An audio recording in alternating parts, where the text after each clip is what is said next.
अडंगले sir कार्यक्रम चालू करू शकता सर आता. हो सर. पाटील सर हा सुरू करा सर प्रास्ताविक सर.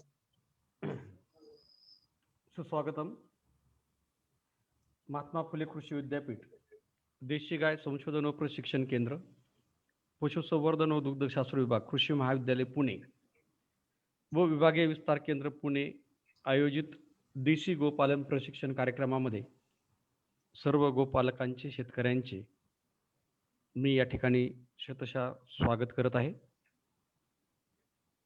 महात्मा फुले कृषी विद्यापीठाचे नवनियुक्त कुलगुरू डॉक्टर प्रशांत कुमार पाटील सर, त्याचप्रमाणे महात्मा फुले कृषी विद्यापीठाचे कर्तृत्वशील संशोधन संचालक व विस्तार शिक्षण संचालक डॉक्टर शरदरावजी गडाख साहेब,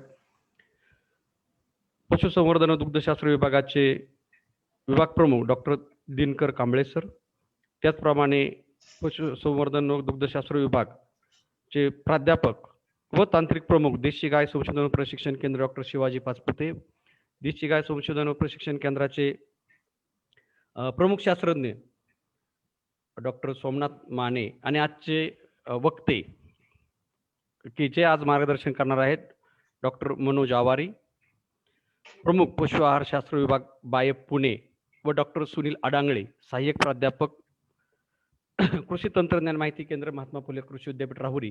आपणा सर्वांचे मी या प्रशिक्षण कार्यक्रमामध्ये सहर्ष स्वागत करतो. आणि सुरुवातीला देशी गाय संशोधन व प्रशिक्षण केंद्राचे प्रमुख शास्त्रज्ञ डॉक्टर सोमनाथ माने यांना विनंती करतो की त्यांनी आजच्या प्रशिक्षण कार्यक्रमाचं प्रास्ताविक करावं. सर नमस्कार. महात्मा फुले कृषी विद्यापीठ राहुरी अंतर्गत कृषी महाविद्यालय पुणे, देशी गाय संशोधन व प्रशिक्षण केंद्र व विभागीय विस्तार केंद्र यांच्या संयुक्त विद्यमाने आपण देशी गोपालन हा कार्यक्रम 1 मार्च पासून चालू केलेला आहे. पहिल्या भागामध्ये आपण एक सर्वसाधारणपणे गायींची विविध जाती, त्यांची निवड, त्यांचं आरोग्य व दुग्ध प्रक्रिया या सर्व विषयावरती प्राथमिक माहिती घेतलेली आहे. त्या अनुषंगाने आज आपण आहारावरती चर्चा करणार आहोत. त्यावरती आपण विविध तज्ञांना बोलून त्यांचं मार्गदर्शन घेणार आहोत व देशी गोपालन करणाऱ्या शेतकऱ्यांना त्या जनावरांची उत्पादकता, प्रजनन क्षमता कशा प्रकारे वाढवता येईल यासाठी या माध्यमातून प्रयत्न करणार आहोत. मला इथं नमूद करायला नक्की आवडेल, महाराष्ट्र शासनाने आत्ताच देशी गाय संशोधन व प्रशिक्षण केंद्र हे कृषी महाविद्यालय पुणे येथे परवानगी दिलेली आहे, ते चालू झालेलं आहे. परंतु सध्या कोविडच्या परिस्थितीमध्ये शेतकऱ्यांना ऑनलाईन पद्धतीने जास्तीत जास्त माहिती कशी देता येईल याचा प्रयत्न आपण या माध्यमातून करत आहोत. मी जास्त वेळ न घालवता, कारण बरेच शेतकरी आपले झूमच्या माध्यमातून तसेच फेसबुकच्या माध्यमातून जॉईन झालेले आहेत आणि काही शेतकरी 1 तारखेपासून कंटिन्युअसली सर या कार्यक्रमाला उपस्थित आहे. आणि मी आज सकाळीच बघितलं आपल्या पेजवरती सर्वसाधारणपणे 1000 शेतकऱ्यांनी या प्रशिक्षण कार्यक्रमासाठी नोंदणी केलेली आहे. काही शेतकरी झूमच्या माध्यमातून, काही शेतकरी फेसबुकच्या माध्यमातून हा कार्यक्रम आपला पाहत आहेत आणि अतिशय चांगला रिस्पॉन्स, चांगले प्रतिक्रिया या शेतकऱ्यांच्या येत आहेत. त्याबद्दल मी महात्मा फुले कृषी विद्यापीठ, देशी गाय संशोधन व प्रशिक्षण केंद्रातर्फे सर्व शेतकऱ्यांचे मी या ठिकाणी आभार मानतो. तसेच त्यांचं या कार्यक्रमामध्ये स्वागत करतो. भविष्यामध्ये सुद्धा आपण अशा विविध ह्याच्यावरती, तंत्रज्ञानावरती असेल किंवा विषयावरती आपण चर्चा करणार आहोत. आता ही आपली सुरुवात आहे. त्याप्रमाणे जशी शेतकऱ्यांची मागणी असेल, जशी त्यांच्या अडचणी असतील त्या सोडवण्याचा प्रयत्न नक्कीच आपण महात्मा फुले कृषी विद्यापीठ असेल, कृषी विभाग असेल, पशुसंवर्धन विभाग असेल किंवा बायप सारखी संस्था आज आपल्या महाराष्ट्रामध्ये नव्हे तर पूर्ण देशामध्ये त्यांचं खूप मोलाचं कार्य देशी गाय संवर्धनामध्ये आहे, न्यूट्रिशन मध्ये आहे, आहारामध्ये आहेत. तर याविषयी माहिती आपण शेतकऱ्यांच्या पर्यंत पोहोचवण्याचं कार्य आपण या माध्यमातून करूया. आज आवारी साहेबांच्या बाबतीत बोलायचं तर त्यांचं खूप मोठं काम पशु आहारावरती आहे. ते आपल्याला आता मार्गदर्शन करणारच आहेत. तरी मी त्यांचं सुद्धा मी महात्मा फुले कृषी विद्यापीठ राहुरी यांच्यातर्फे स्वागत करतो. तसेच आजच्या कार्यक्रमाला सर्व असलेले शेतकरी शास्त्रज्ञ यांचं सुद्धा मी पुन्हा एकदा स्वागत करतो आणि पुढील कार्यक्रम चालू करण्यास मी विनंती करतो. धन्यवाद. धन्यवाद माने सर. 1 तारखेपासून हे हा प्रशिक्षण कार्यक्रम चालू आहे आणि आज सलग 4थ्या दिवशी सर्व गोपालक त्याचप्रमाणे शेतकरी सहभागी आहेत. मी सर्वांचं पुनश्च एकदा स्वागत करतो आणि आजचे जे पहिले वक्ते आहेत डॉक्टर मनोज आवारी. डॉक्टर मनोज आवारी यांनी Uttara Foods and Feeds Private Limited या कंपनीमध्ये म्हणजे वेंकीजमध्ये पशुवैद्यकीय अधिकारी म्हणून आपल्या कार्यास सुरुवात केली. त्यानंतर ते पशु आहार तज्ज्ञ म्हणून बारामती पशुखाद्य प्रायव्हेट लिमिटेड या कंपनीमध्ये त्यांनी पशु आहार तज्ज्ञ म्हणून काम पाहिले आणि 2006 पासून ते भारतीय ॲग्रो इंडस्ट्री फाउंडेशन बायप पुणे येथे कार्यरत आहेत आणि सध्या ते प्रमुख आहारशास्त्र विभाग बायप पुणे तसेच वरिष्ठ कार्यक्रम संयोजक म्हणून काम पाहत आहेत. त्यांनी अनेक राष्ट्रीय आंतरराष्ट्रीय नियतकालिकांमध्ये आपले संशोधन लेख प्रसिद्ध केले आहेत. त्याचप्रमाणे वारंवार ते शेतकऱ्यांना वेगवेगळ्या प्लॅटफॉर्मवरून मार्गदर्शन करत असतात. तर मी डॉक्टर मनोज आवारी सर यांना विनंती करतो की त्यांनी देशी गायींसाठी संतुलित आहार या विषयावरती आपलं मार्गदर्शन करावं. Awari sir please. धन्यवाद सर. आदरणीय Patil sir, Mane sir, Adangale sir आणि सर्व महात्मा फुले कृषी विद्यापीठाचे तज्ज्ञ आणि वरिष्ठ मंडळी तसेच आजचे जे श्रोते आणि आपल्या सगळ्यांचे शेतकरी बांधव आहेत त्यांना माझा नमस्कार.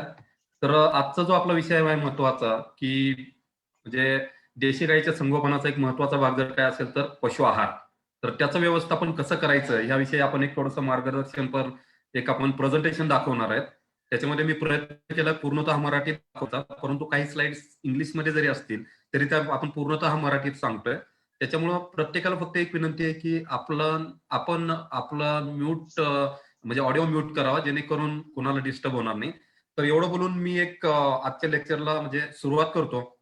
तर एक मिनिट.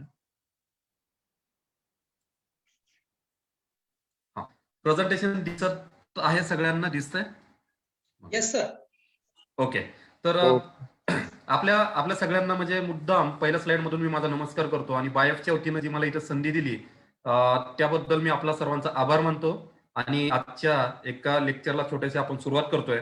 तर चित्रात जसं दाखवलं मित्रांनो की देशी गाई, कारण ह्या देशी गाईंचं जर तुम्ही बघितलं तर आजकाल आपण सर्वजण देशी गाईकडे वळतोय. त्याचे कारण आहेत, कारण देशी गाईंकडे जे काही फायदे आहेत किंवा बाकीच्या गोष्टी आहेत त्या अनुषंगाने आपण देशी गायीकडे पाहण्याचा दृष्टिकोन बदललेला आहे. सरकारची भूमिका सुद्धा त्या बाबतीतची आजकाल खूप चांगली झालेली आहे. जसं माने सरांनी सांगितलं त्याच्यावरती वेगवेगळे कार्यक्रम होत आहेत. तर त्या अनुषंगाने आजचा जो आपला महत्वाचा विषय आहे की देशी गायींसाठी संतुलित आहार. तर मित्रांनो, एक सगळ्यात महत्वाची प्रकर्षाने एक पहिली स्लाइड अशी सांगते आपल्याला की बाबा आपण भारत हा कृषी प्रधान देश म्हणायचो आपण, म्हणजे आत्ताही आहे, परंतु ऍग्रिकल्चर आणि त्याच्यापासून मिळणारा रोजगार हा जर पाहिला तर ह्याचा ताळमेळ थोडासा कमी बसतो. म्हणून सध्या स्थितीला जनावरांकडे किंवा शेळ्या पालन असेल, कोंबडी पालन असेल त्याच्याकडे थोडासा लोकांचा कल वाढलाय. पूर्वी हाच जोडधंदा म्हणून लोक करायचे, परंतु आता तो मुख्य धंदा होत चाललेला आहे. आणि त्यातल्या त्यात गाई म्हशी पाळण्याचा जो काही व्यवसाय आहे ज्याला आपण पशुपालन म्हणूयात, तर त्याचं बघण्याचा दृष्टिकोन बदललाय. तसेच दृष्टिकोन बदलल्यामुळं प्रत्यक्षामध्ये ती कशी जनावरं जतन करायची किंवा पाळायची, सांभाळायची ह्याचा पण दृष्टिकोन बदललेला आहे. त्याच्यामध्ये थोडंसं मॉडर्न टेक्निक वगैरे आता आलेलं आहे आणि आपल्या सगळ्यांना आपला भारत देश जो आहे तर ह्या सगळ्या गोष्टीवर खूप अवलंबून आहे. म्हणून पशुपालन किंवा पशुधन हे आपल्यासाठी खूप महत्वाचं आहे. मित्रांनो, दुसरी स्लाइड आपल्याला ही सांगण्याचा प्रयत्न करते की कुठलाही व्यवसाय करत असताना त्याच्यामध्ये आपण फायदा किंवा तोटा बघितला पाहिजे. आता फायदा किंवा तोटा कसा बघायचा आपण, तर त्याचं म्हणजे कुठलाही बिझनेस असू द्या, धंदा असू द्या, कारण मी मुद्दाम याकडे बिझनेस या अँगलनी बघतोय. कारण आपली देशी गोपालन करण्याचा उद्देश 2-3 आहेत. आपण गाईला देव मानतो, दैवत मानतो, हा एक आपला महत्वाचा उद्देश आहे. परंतु त्याचसोबत त्यापासून आपला उदरनिर्वाहही झाला पाहिजे, त्या गाईची पण तब्येत व्यवस्थित राहिली पाहिजे आणि आपल्यालाही त्यातून काहीतरी उदरनिर्वाहाचं साधन मिळालं पाहिजे. मग हा फायदा कशावरती अवलंबून असतो? तर 3 गोष्टींवरती अवलंबून आहे. पहिली गोष्ट आहे वंशावळ, म्हणजे ती गाय कुठल्या जातीची आहे. आपण माणसात जातभेद केला नाही पाहिजे, परंतु गायीमध्ये आपण करणं आवश्यक आहे. कारण आपली चॉईस आहे की आपल्याला कुठल्या गाईचं दूध पाहिजे किंवा कुठल्या वंशाच्या गाईचं दूध पाहिजे. म्हणून त्या गाईची जात किंवा वंश कुठला आहे ते फार महत्वाचं आहे. प्युरिटी किती आहे ते आपण म्हणतो ना, की आजकाल आपण देशी गाईंमध्ये प्रकार बघतो की गीर पाहिजे किंवा सहीवाल पाहिजे किंवा थारपारकरच पाहिजे मला.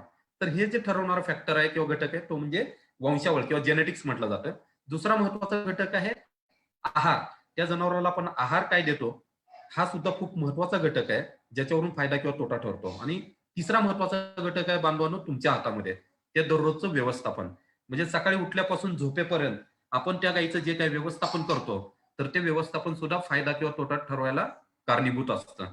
तर अशा रीतीनं हे पाहिल्या असता आपल्याला आणखी एक महत्वाची गोष्ट जाणवते, की या देशी गायींमध्ये सुद्धा तोच म्हणजे आपल्याला प्रकर्षानं जाणवतं, की त्या जनावराची प्रोडक्टिव्हिटी ज्याला म्हणतो आपण, की बाबा तो जनावर परवडतं का आपल्याला सांभाळणं किंवा पाळणं. तर हे कशावरती अवलंबून आहे? त्या जनावराची शरीर रचना कशी आहे, त्यानंतर त्या जनावराची प्रजनन क्षमता कशी आहे आणि ते जनावर खातं काय, या 3 गोष्टींवरती आपण त्या जनावराची प्रोडक्टिव्हिटी ज्याला म्हणतो, की ते आपल्याला परवडते किंवा नाही हे अवलंबून आहे. म्हणून मित्रांनो, देशी गायीमध्ये ही गोष्ट फार प्रकर्षानं बघायला लागते. कारण प्रजनन क्षमतेचे काही प्रॉब्लेम फक्त आणि फक्त असंतुलित खाण्याच्या सवयीमुळे होतात. म्हणून मी परत परत एकदा सांगतोय, की ह्या 2-3 गोष्टी म्हणजे तुमच्याकडे प्युअर ब्रीड गीर असेल किंवा कुठल्याही देशी गाईचा असेल, प्युअर आहे मान्य आहे, तुमचं व्यवस्थापन व्यवस्थित आहे मान्य आहे, परंतु आहार जर व्यवस्थित नसेल, असंतुलित असेल, तर त्याचा परिणाम त्या जनावरांच्या प्रोडक्टिव्हिटीवरती होतो. म्हणून न्यूट्रिशन किंवा आहार खूप महत्वाचा आहे. मित्रांनो, आता पुढचा प्रश्न येतो, की आपल्याला आहार महत्वाचा आहे, सगळं करायचं आहे, परंतु ते पाहत असताना आपल्याला एक गोष्ट लक्षात येते, की बाबा आपल्याकडे चाऱ्याचं काय नियोजन आहे. कारण आपण म्हणतो आहार चांगला दिला गेला पाहिजे, परंतु चाऱ्याची काय परिस्थिती आहे. तर सध्याची परिस्थिती आता जर तुम्ही ह्या टेबलमध्ये बघितलं, 2020 ते 25 मध्ये जवळपास 65% चारा हा कमी पडतोय, हिरवा चारा, आणि 25% वाळलेला चारा कमी आहे जनावराला खाऊ घालण्यासाठी. मित्रांनो, कारण आहे वाळलेला चारा थोडं कमी असण्याचं प्रमाण कमी आहे, कारण आपण जे अन्नधान्य घेतो त्याच उरलेलं जनावराला सार किंवा काड म्हणून खाऊ घातलं जातं, म्हणून त्याची थोडीशी कमतरता कमी आहे. परंतु हिरव्या चाऱ्याची आपल्याकडे कमतरता खूप आहे. म्हणजे ही स्लाइड दाखवण्याचा उद्देश आहे, की चाऱ्याचं नियोजन करणं सुद्धा तितकंच आपल्यासाठी गरजेचं आहे. मी त्यावरती बोलणार नाही, कारण मी त्यातला एक्सपर्ट नाही, परंतु न्यूट्रिशनचाच एक अंग किंवा पार्ट आहे चारा, म्हणून चारा व्यवस्थापन सुद्धा हे व्यवस्थित गेलं पाहिजे. दुसरं आहे की जनावराला आहाराची माध्यमं काय आहेत. आता आपल्याकडे 1 गाय पाळा, 10 पाळा, 100 पाळा, आपल्याला हे नियोजन करणं खूप गरजेचं असतं. तर जनावरांच्या आहारामध्ये मुख्यत्वे जसं की मी मगाशी सांगितलं, आपण जे काही खातो, समजा गव्हाचं पीक आहे, तांदळाचं पीक आहे, ज्याला साळी म्हटलं जातं आपण, ज्वारी असेल किंवा कुठल्याही प्रकारचं काही आपण जे खातो ते उरलेलं जे काही कडबा किंवा स्ट्रॉ ज्याला म्हणतो आपण किंवा भुसकट म्हणतो, ते सगळं जनावराला मेजर किंवा मुख्य माध्यम म्हणून खाऊ घातलं जातं आणि ज्याचा शेअर जवळपास 70 ते 80% आहे. दुसरा आहे हिरवा चारा. बऱ्याचशा ठिकाणी जसं आता मी स्वतः म्हणजे मराठवाडा विभागातला आहे, उस्मानाबादचा आहे, तर आमच्याकडे पाण्याची एवढी कमतरता आहे की तिथं हिरवा चारा म्हणजे तयार करणं ही पचनारी गोष्ट नाही, परंतु ती वेळ आहे मित्रांनो. आणि आता लोक त्या माइंडसेटमध्ये आलेले आहेत की हिरवा चारा स्वतःच्या स्वतः घरी तयार केला पाहिजे, म्हणून हिरव्या चाऱ्याचं सुद्धा माध्यम जनावरांसाठी आहे. आता हिरव्या चाऱ्यामध्ये 2 प्रकार असतात, ते आपण पुढे बघणार आहे, एकदलीय आणि द्विदलीय. तिसरा महत्वाचा आहाराचा घटक काय असतो? पशुखाद्य. मित्रांनो, मला इथं प्रकर्षानं सांगू इच्छितो की आपण आपल्या जनावराला शक्यतो घरच्या घरी बनवलेला पशुखाद्य देऊ नका. कारण काय होतं, बऱ्याचशा वेळी मला फोन येतात की मला घरच्या घरी बनवायचे, मी माझ्या गाईला म्हशीला खाऊ घालतो, परंतु मित्रांनो त्याच्यामध्ये एक प्रॉब्लेम येतो, टेक्नॉलॉजी आपल्या घरी नसते.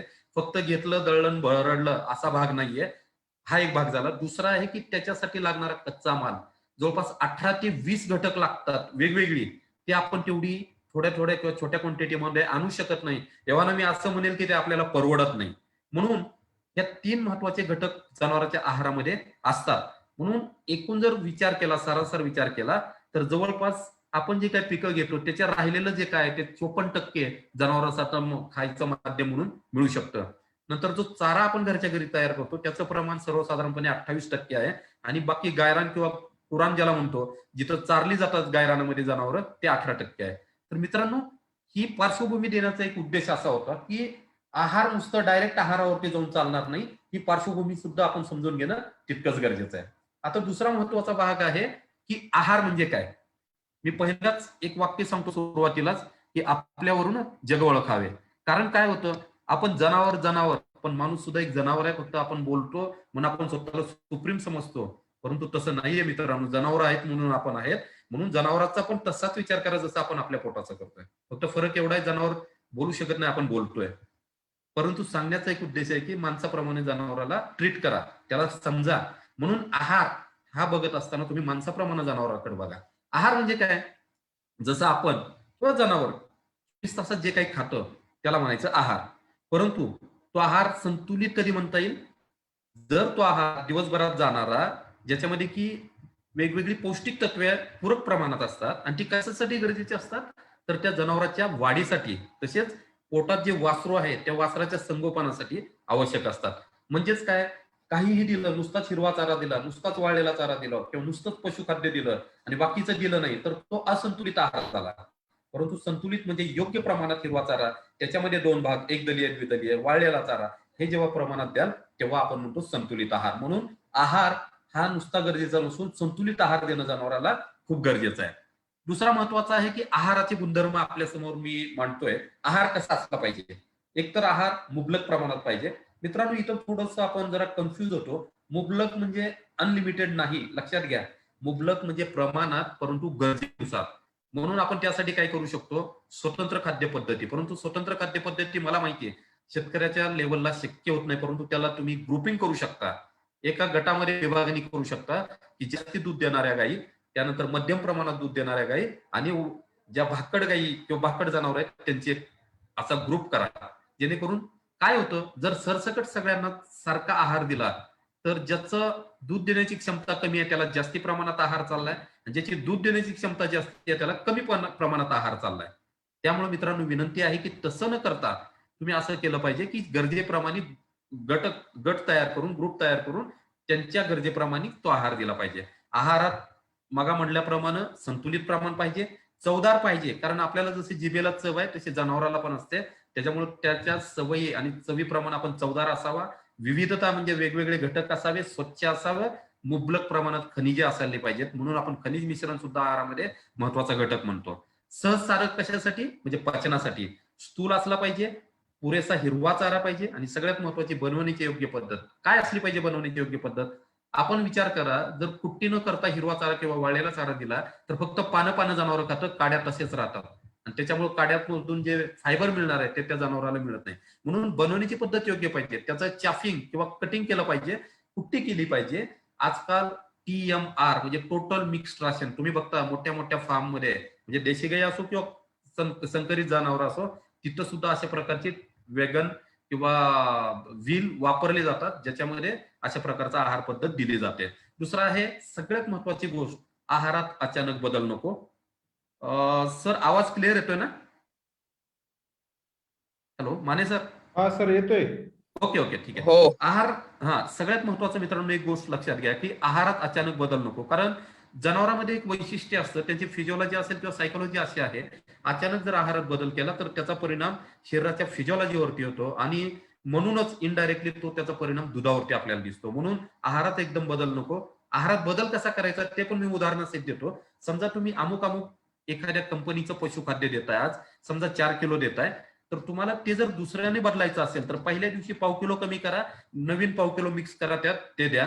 दुसऱ्या दिवशी अर्धा किलो कमी करा, अर्धा किलो नवीन टाका. असं करत करत 7 ते 8 दिवसामध्ये 100% रिप्लेसमेंट होते. तोपर्यंत त्या जनावराला जुन्या आहाराची सवय जाऊन नवीन आहार त्याला सवय लागते. तर अशा रीतीनं आहारात अचानक बदल नको, सातत्य टिकवून ठेवा, जेणेकरून दुधामध्ये सातत्य राहील आणि नक्कीच ते आर्थिकदृष्ट्या सबल पाहिजे. म्हणून मित्रांनो, हे आहाराचे गुणधर्म आहेत, हे आपल्या सगळ्याला माहित आहेत, तरी पण प्रकर्षाने मी उदाहरणं देऊन देऊन सांगतोय, जेणेकरून आपल्याला सुद्धा ते कळालं पाहिजे. दुसरा आहे आहार परिकलन. म्हणजे आता जनावरांचे आहार, आता आपल्याला माहिती आहे की आपण दिवसभर जे काही खातो ते कुठल्या बेसिसवर खातो. खरं बघितलं तर आपण ह्युमन मध्ये किंवा माणसामध्ये सुद्धा डायटिशियन किंवा न्यूट्रिशनिस्ट असतात. जसा मी स्वतः अॅनिमल न्यूट्रिशनिस्ट आहे तसा माणसाचाही न्यूट्रिशनिस्ट असतो. तर त्याचं काम असतं की तो सांगतो की तुमच्या चरबीनुसार किंवा कॅलरीनुसार इतक्या घ्या तितकं खा. परंतु जनावरांच्या बाबतीत आपण 3 गोष्टी प्रकर्षाने बघतो. सगळ्यात महत्वाचं जनावरांचं वजन किती आहे आणि त्या वजना आणि ब्रीड किंवा त्याचं वंशावळ कुठली आहे त्याच्यावरती 3 महत्वाचे घटक बघतो आपण. ड्राय मॅटर ज्याला आपण शुष्क पदार्थ म्हणतो, ती किती गरज आहे ती आपण कॅल्क्युलेट करतो. पचणारे प्रथिन किती लागतात, protein is very very important, protein खूप गरजेचं आहे. म्हणून प्रोटीन किती किंवा प्रथिन किती लागतात ते आपण बघितलं पाहिजे. आणि तिसरा महत्वाचा घटक आहे एकूण पचणारे घटक किती. अशा 3 स्वरूपात त्या जनावरांची आहाराची गरज आपण ओळखतो आणि त्यानंतर आपण त्या जनावरांचा आहार कॅल्क्युलेट करतो. मित्रांनो, एक प्रकर्षाने इथं मुद्दा मला सांगायचं कारण शुष्क पदार्थ खूप गरजेचा आहे. शुष्क पदार्थ म्हणजे काय हे आधी क्लिअर करतो. बऱ्याच जणांना ड्राय मॅटर माहिती पण शुष्क पदार्थ म्हणजे ड्राय मॅटर हे कळत नाही. पण काय आहे ड्राय मॅटर किंवा शुष्क पदार्थ काय आहे. उदाहरण घ्या की आपली बॉडी असेल, जनावरांची असेल किंवा वनस्पतीची बॉडी असेल, त्यामध्ये पाण्याचा अंश जेव्हा 100 मधून मायनस केला जातो, वजा केला जातो, उरलेला म्हणजे शुष्क पदार्थ. तर हा शुष्क पदार्थ त्या देशी गाईसाठी सुद्धा खूप गरजेचा आहे. इथं उदाहरणासाठी मी तिन्ही कॅटेगरीचं दिलंय, परंतु आपण आज देशी गायीवरती बोलणार आहे म्हणून मी देशी गायीवरती फोकस करतोय. तर देशी गायींसाठी शरीराच्या वजनाच्या 2% शुष्क पदार्थ आपण दिला गेला पाहिजे. त्याचं उदाहरण देतो मी तुम्हाला की समजा 300 किलोची गाय असेल तर 300 दोन्ही 6 म्हणजे 2% म्हणलं तर 6 म्हणजे 100ला 2 असं प्रमाणे 6 किलो त्याला शुष्क पदार्थ गेला पाहिजे. परंतु त्याचा अर्थ 6 किलो चारा गेला पाहिजे असं नाही. तर 6 किलो शुष्क पदार्थ येण्यासाठी वेगवेगळ्या आहाराचे घटक दिले गेले पाहिजेत. आहाराचे घटक कुठले आहेत आधी हे जाणून घेणं खूप गरजेचं आहे. कारण तुम्हाला मी मगाशी म्हणलं की आपण भौगोलिक परिस्थिती वेगवेगळी आहे. महाराष्ट्राचंच उदाहरण नाही, देशाचं उदाहरण घ्या. भौगोलिक परिस्थिती फार वेगळी असल्यामुळं एकाच रिजन मध्ये सुद्धा फिडिंग प्रॅक्टिस किंवा खाऊ घालण्याच्या पद्धती वेगवेगळ्या आहेत. म्हणून जनावरांच्या आहारामध्ये जर मुख्यत्वे बघितलं तर खालील बाबींचा घटकांचा समावेश होतो. सगळ्यात महत्वाचा घटक आहे हिरवा चारा. हिरवा चारा त्याला आपण ग्रीन फॉडर म्हणतो. त्याच्यात 2 प्रकार असतात. एक म्हणजे एकदलीय. एकदलीय कशासाठी नाव ठेवलंय आपण, कारण त्याच्यामध्ये ऊर्जा जास्त असते किंवा कार्बोहायड्रेट जास्त असतात किंवा कार्बोदके ज्याला म्हणतो ती जास्त असतात. त्याच्यामुळे ते एनर्जीचं माध्यम म्हणून कार्य करतात. मग ती उदाहरणं कुठली आहेत त्याची, मका आहे, बाजरी आहे, ज्वारी किंवा कडवळ आहे, नेपियर नावाचं घास निघालेलं आहे आणि ओट. ही उदाहरणं कशाची आहेत, हिरव्या चाऱ्याची. म्हणजे मकवन, कडवळ, बाजरी, नेपियर आणि ओट ही खूप महत्वाची अशी हिरव्या चाऱ्याची उदाहरणं आहेत. दुसरा हिरव्या चाऱ्याचा प्रकार कुठला आला, द्विदलीय. याला द्विदलीयाचं वैशिष्ट्य काय, हे प्रथिन किंवा प्रोटीन कंटेंट मध्ये जास्ती प्रमाणात असतात आणि त्याची उदाहरणं कुठली आपल्याला देता येतील, लुसन किंवा अपभ्रंशित शब्द शेतकऱ्यांच्या माहितीचा लसूण घास म्हणलं जातं. तर हा लसूण घास किंवा लुसन खरा शब्द आहे. तो लुसन, बरशिम आणि चवळी ही सगळ्यात महत्वाची उदाहरणं आहेत एकदलीय द्विदलीय प्रकारच्या चाऱ्याची. मित्रांनो, कुणी म्हणेल की एकच दिला तर काय होईल, नाही चालत. शक्यतो त्या गायीला तिच्या दूध देण्याच्या क्षमतेवरती आपण आहार परिकलन करतो आणि त्या बेसिसवरती सांगायचं झालं तर एकूण हिरवा चारा जो त्या गायीला लागणार आहे त्याच्या 70% एकदलीय द्यायचा आहे आणि 30% द्विदलीय. उदाहरणासाठी मी पुढे चार्ट दाखवलेला आहे, त्याच्यामध्ये मी तुम्हाला समजावून देईन. परंतु उदाहरणात लक्षात घ्या की 20 किलो त्या गायीला हिरवा चारा द्यायचा आहे तर 70% म्हणजे जवळपास 14 ते 15 किलो एकदलीय द्यायचा आहे आणि फक्त 5 किलो द्विदलीय द्यायचा आहे. मित्रांनो, मी काही शेतकरी किंवा माझे काही बांधव असे बघितलेत की जे फक्त द्विदलीय हिरवा चारा खाऊ घालतात. तर असं करू नका, कारण जास्त प्रोटीन किंवा प्रथिन सुद्धा पचत नाही. आपल्यावरून उदाहरण घ्या, तुम्हाला जर फक्त चीज आणि पनीर दररोज खा म्हटलं नाही खाऊ शकत, कारण ते पचत नाही, पचायला जड जातं, म्हणून त्याचं प्रमाण ठरलेलं असतं. तसंच जनावरांच्या बाबतीत आहे. द्विदलीय हिरवा चाऱ्याचं प्रमाण फक्त टोटल हिरव्या चाऱ्याच्या 30%च्या वर नको.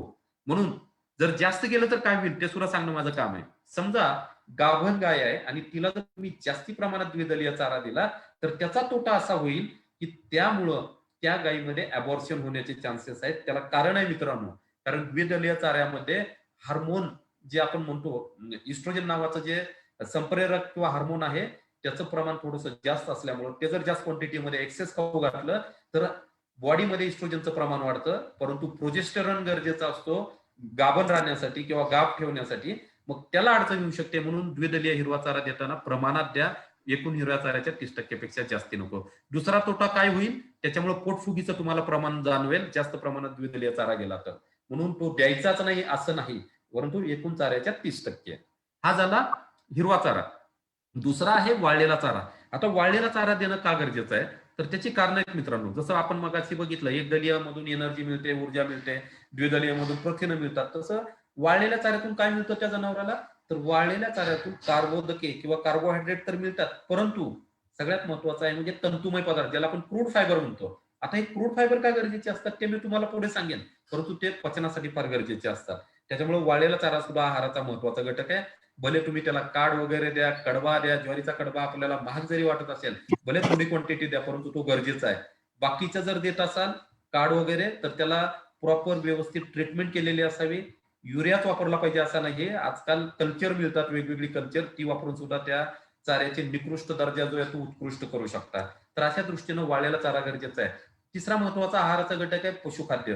पशुखाद्य सुद्धा मित्रांनो फार गरजेचं आहे. म्हणून मगाशी सांगितल्याप्रमाणे शक्यतो रेडीमेड पशुखाद्य घ्या, ज्याच्यामध्ये वेगवेगळी प्रथिनं असतात, फॅट किंवा ऑइल कंटेंट असतं, आणि त्याचसोबत खनिज मिश्रण देणं कंपल्सरी. लक्षात घ्या, गायीनं वासरू जन्माला घातल्यानंतर 7व्या ते 8व्या दिवसापासून किंवा 10व्या दिवसापासून सुद्धा अगदी 5-10 ग्रॅम पासून मिनरल मिक्सचर किंवा खनिज मिश्रण चालू केलं गेलं पाहिजे. ती गाय मरेपर्यंत आपल्याला द्यायचं, एवढं लक्षात घ्या. की गाभण असो नसो, दूध देत असो नसो, तरी त्या गायीला खनिज मिश्रण दिलं गेलं पाहिजे. आणि सगळ्यात महत्वाचा आहाराचा घटक कुठला असेल आणखी, तर पाणी. पाणी सुद्धा आहाराचाच घटक आहे. पाणी सुद्धा मुबलक प्रमाणात पाहिजे. बऱ्याच जणांना मी प्रश्न विचारतो, आता आपण प्रत्यक्षात लेक्चर घेत नाहीत, नाहीतर माझे प्रश्न असतात की तुम्ही पाणी किती वेळा दिलं पाहिजे जनावराला. कोण म्हणतं 1 वेळा, कोण म्हणतं 2 वेळा, कोण म्हणतं 3-4 वेळा. परंतु मित्रांनो, मी माझं उदाहरण किंवा आपलं उदाहरण देतो की तुम्हाला काय प्यायचं ते प्या, 2च वेळा पाणी देतो, चालेल का? नाही चालत, कारण आपण माणूस म्हणून पितो. तसंच जनावरांच्या बाबतीत आहे. 1 वेळ पाणी पिण्याला सुद्धा लिमिट आहे, म्हणून 2 आणि 3 वेळा आपण आपल्या भौगोलिक परिस्थितीनुसार किंवा आपल्याकडे लेबर किंवा मॅनपॉवर नेऊन पाळलेले आहेत, परंतु तसं करू नका. मुबलक प्रमाणात पाणी द्या. आणि देशी गायीमध्ये सुद्धा मी मित्रांनो तुम्हाला प्रकर्षानं सांगतो, कारण ह्याचा परिणाम दुधावरती नक्कीच तुम्हाला जाणवेल. म्हणून देशी गायींचाच नाही, कुठल्याही जनावराला पाणी देताना मुबलक प्रमाणात दिलं पाहिजे. आता आपण एक बघितलं होतं की ह्याच्यामध्ये इथं ऍक्च्युअली देशी गाईचं मी तुम्हाला सांगतोय, तर सर्वसाधारणपणे 15 ते 20 किलो हिरवा चारा दिला पाहिजे. आता याच्यामध्ये 15 ते 20 मध्ये जर तुम्ही बघितलं, म्हणजे एकूण चाऱ्याच्या 70% एकदलीय आणि द्विदलीय 30%. परंतु त्याच्यामध्ये सगळ्यात महत्वाचं लाल कलर मध्ये मी दाखवलं की देशी गायींसाठी पशुखाद्य किती दिलं गेलं पाहिजे. तर बऱ्याच वेळा आपण थोड्याशा बचतीकडे बघतो, परंतु त्याच्यामुळे त्या गाईचा विचार केला जात नाही.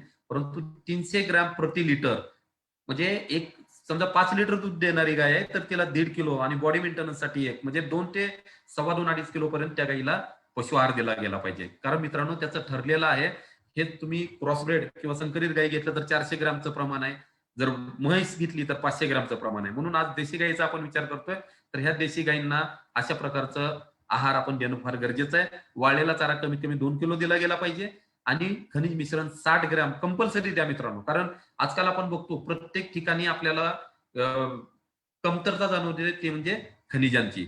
दुसरा आहे, कारण खनिजाचा काय रोल आहे हे मी पुढे तुम्हाला सांगणार आहे. परंतु आपण आता जसं बघितलं, ह्या सगळ्या आहाराच्या माध्यमातून त्या जनावराला पौष्टिक तत्व मिळतात. कुठले मिळतात? जसं की कार्बोदके, प्रोटीन, त्यानंतर स्निग्ध पदार्थ, तंतुमय पदार्थ, खनिजे आणि जीवनसत्व. आता कार्बोदके म्हणजे काय हो? कार्बोहायड्रेट. आज मी तुम्हाला एवढी बडबड करतोय, सकाळी उठल्यापासून मी काम करतोय, तुम्ही आपली कामं करून लेक्चर ऐकताय. हे सगळं कशामुळे करतोय? आपल्या शरीरात जी ऊर्जा आहे तिचा आपण वापर करतोय. परंतु या ऊर्जेचा जो लॉस होणार आहे तो भरून काढण्यासाठी आपण जेवतो किंवा खातो. तसंच जनावराचं आहे. कार्बोदके हे ऊर्जेचं माध्यम असल्यामुळं प्रत्येक शरीर प्रक्रियासाठी ते फार गरजेचं आहे. दुसरं आहे प्रथिनं कशासाठी अच्छा, कार्बोदके मिळतात कशापासून? एकदलीय चाऱ्यापासून आणि पशुखाद्यापासून. प्रथिने कशासाठी गरजेची असतात? तर ती शरीरातील पेशींचा मुख्य आणि प्रमुख घटक असतात. त्याच्यामुळे शरीराच्या वाढीसाठी, आणि लक्षात घ्या माणसाप्रमाणे जनावरांची सुद्धा शरीराची वाढ होते आणि झीज पण होते, तर ती झीज भरून काढण्याचं काम सुद्धा प्रथिनं करतात. म्हणून प्रथिनाचं माध्यम जर काय असेल तर द्विदलीय हिरवा चारा आणि पशुखाद्य. त्यामुळे लक्षात घ्या की रेडीमेड पशुखाद्याला तोड नाही. फक्त पेंड देतो किंवा हे खाऊ घालतो असं चालत नाही. गहू आणि पेंडवरती तुम्ही मिल्क प्रोडक्शन घेऊ शकत नाही. तिसरा महत्वाचा जो पौष्टिक तत्व आहे तो म्हणजे स्निग्ध पदार्थ. म्हणजेच काय?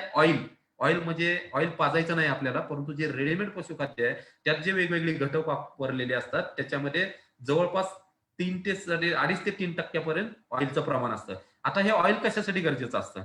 एक तर सगळ्यात महत्वाचं आहे की ह्याच्यामध्ये ऊर्जा जवळपास 2.25 ते 2.5 पट ऊर्जा जास्त असते, म्हणून ऊर्जेचं माध्यम म्हणून पाहिजे. तसेच काही संप्रेरक आहे, जसं की मी मागे सांगितलं हॉर्मोन, त्याच्यासाठी गरजेचं आहे. आणि सगळ्यात महत्वाचं की बॉडी किंवा जो त्वचा आहे तिला चकाकी येण्यासाठी सुद्धा ते गरजेचं आहे. मित्रांनो, एक त्याचं साधं उदाहरण देतो आपण.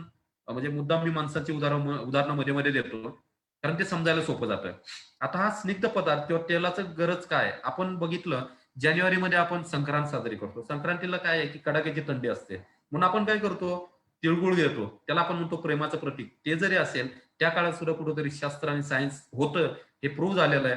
म्हणून तीळ आणि गुळ हे तेल आणि एनर्जी जास्त असणारे पदार्थ आहेत, म्हणून आपण ते खातो.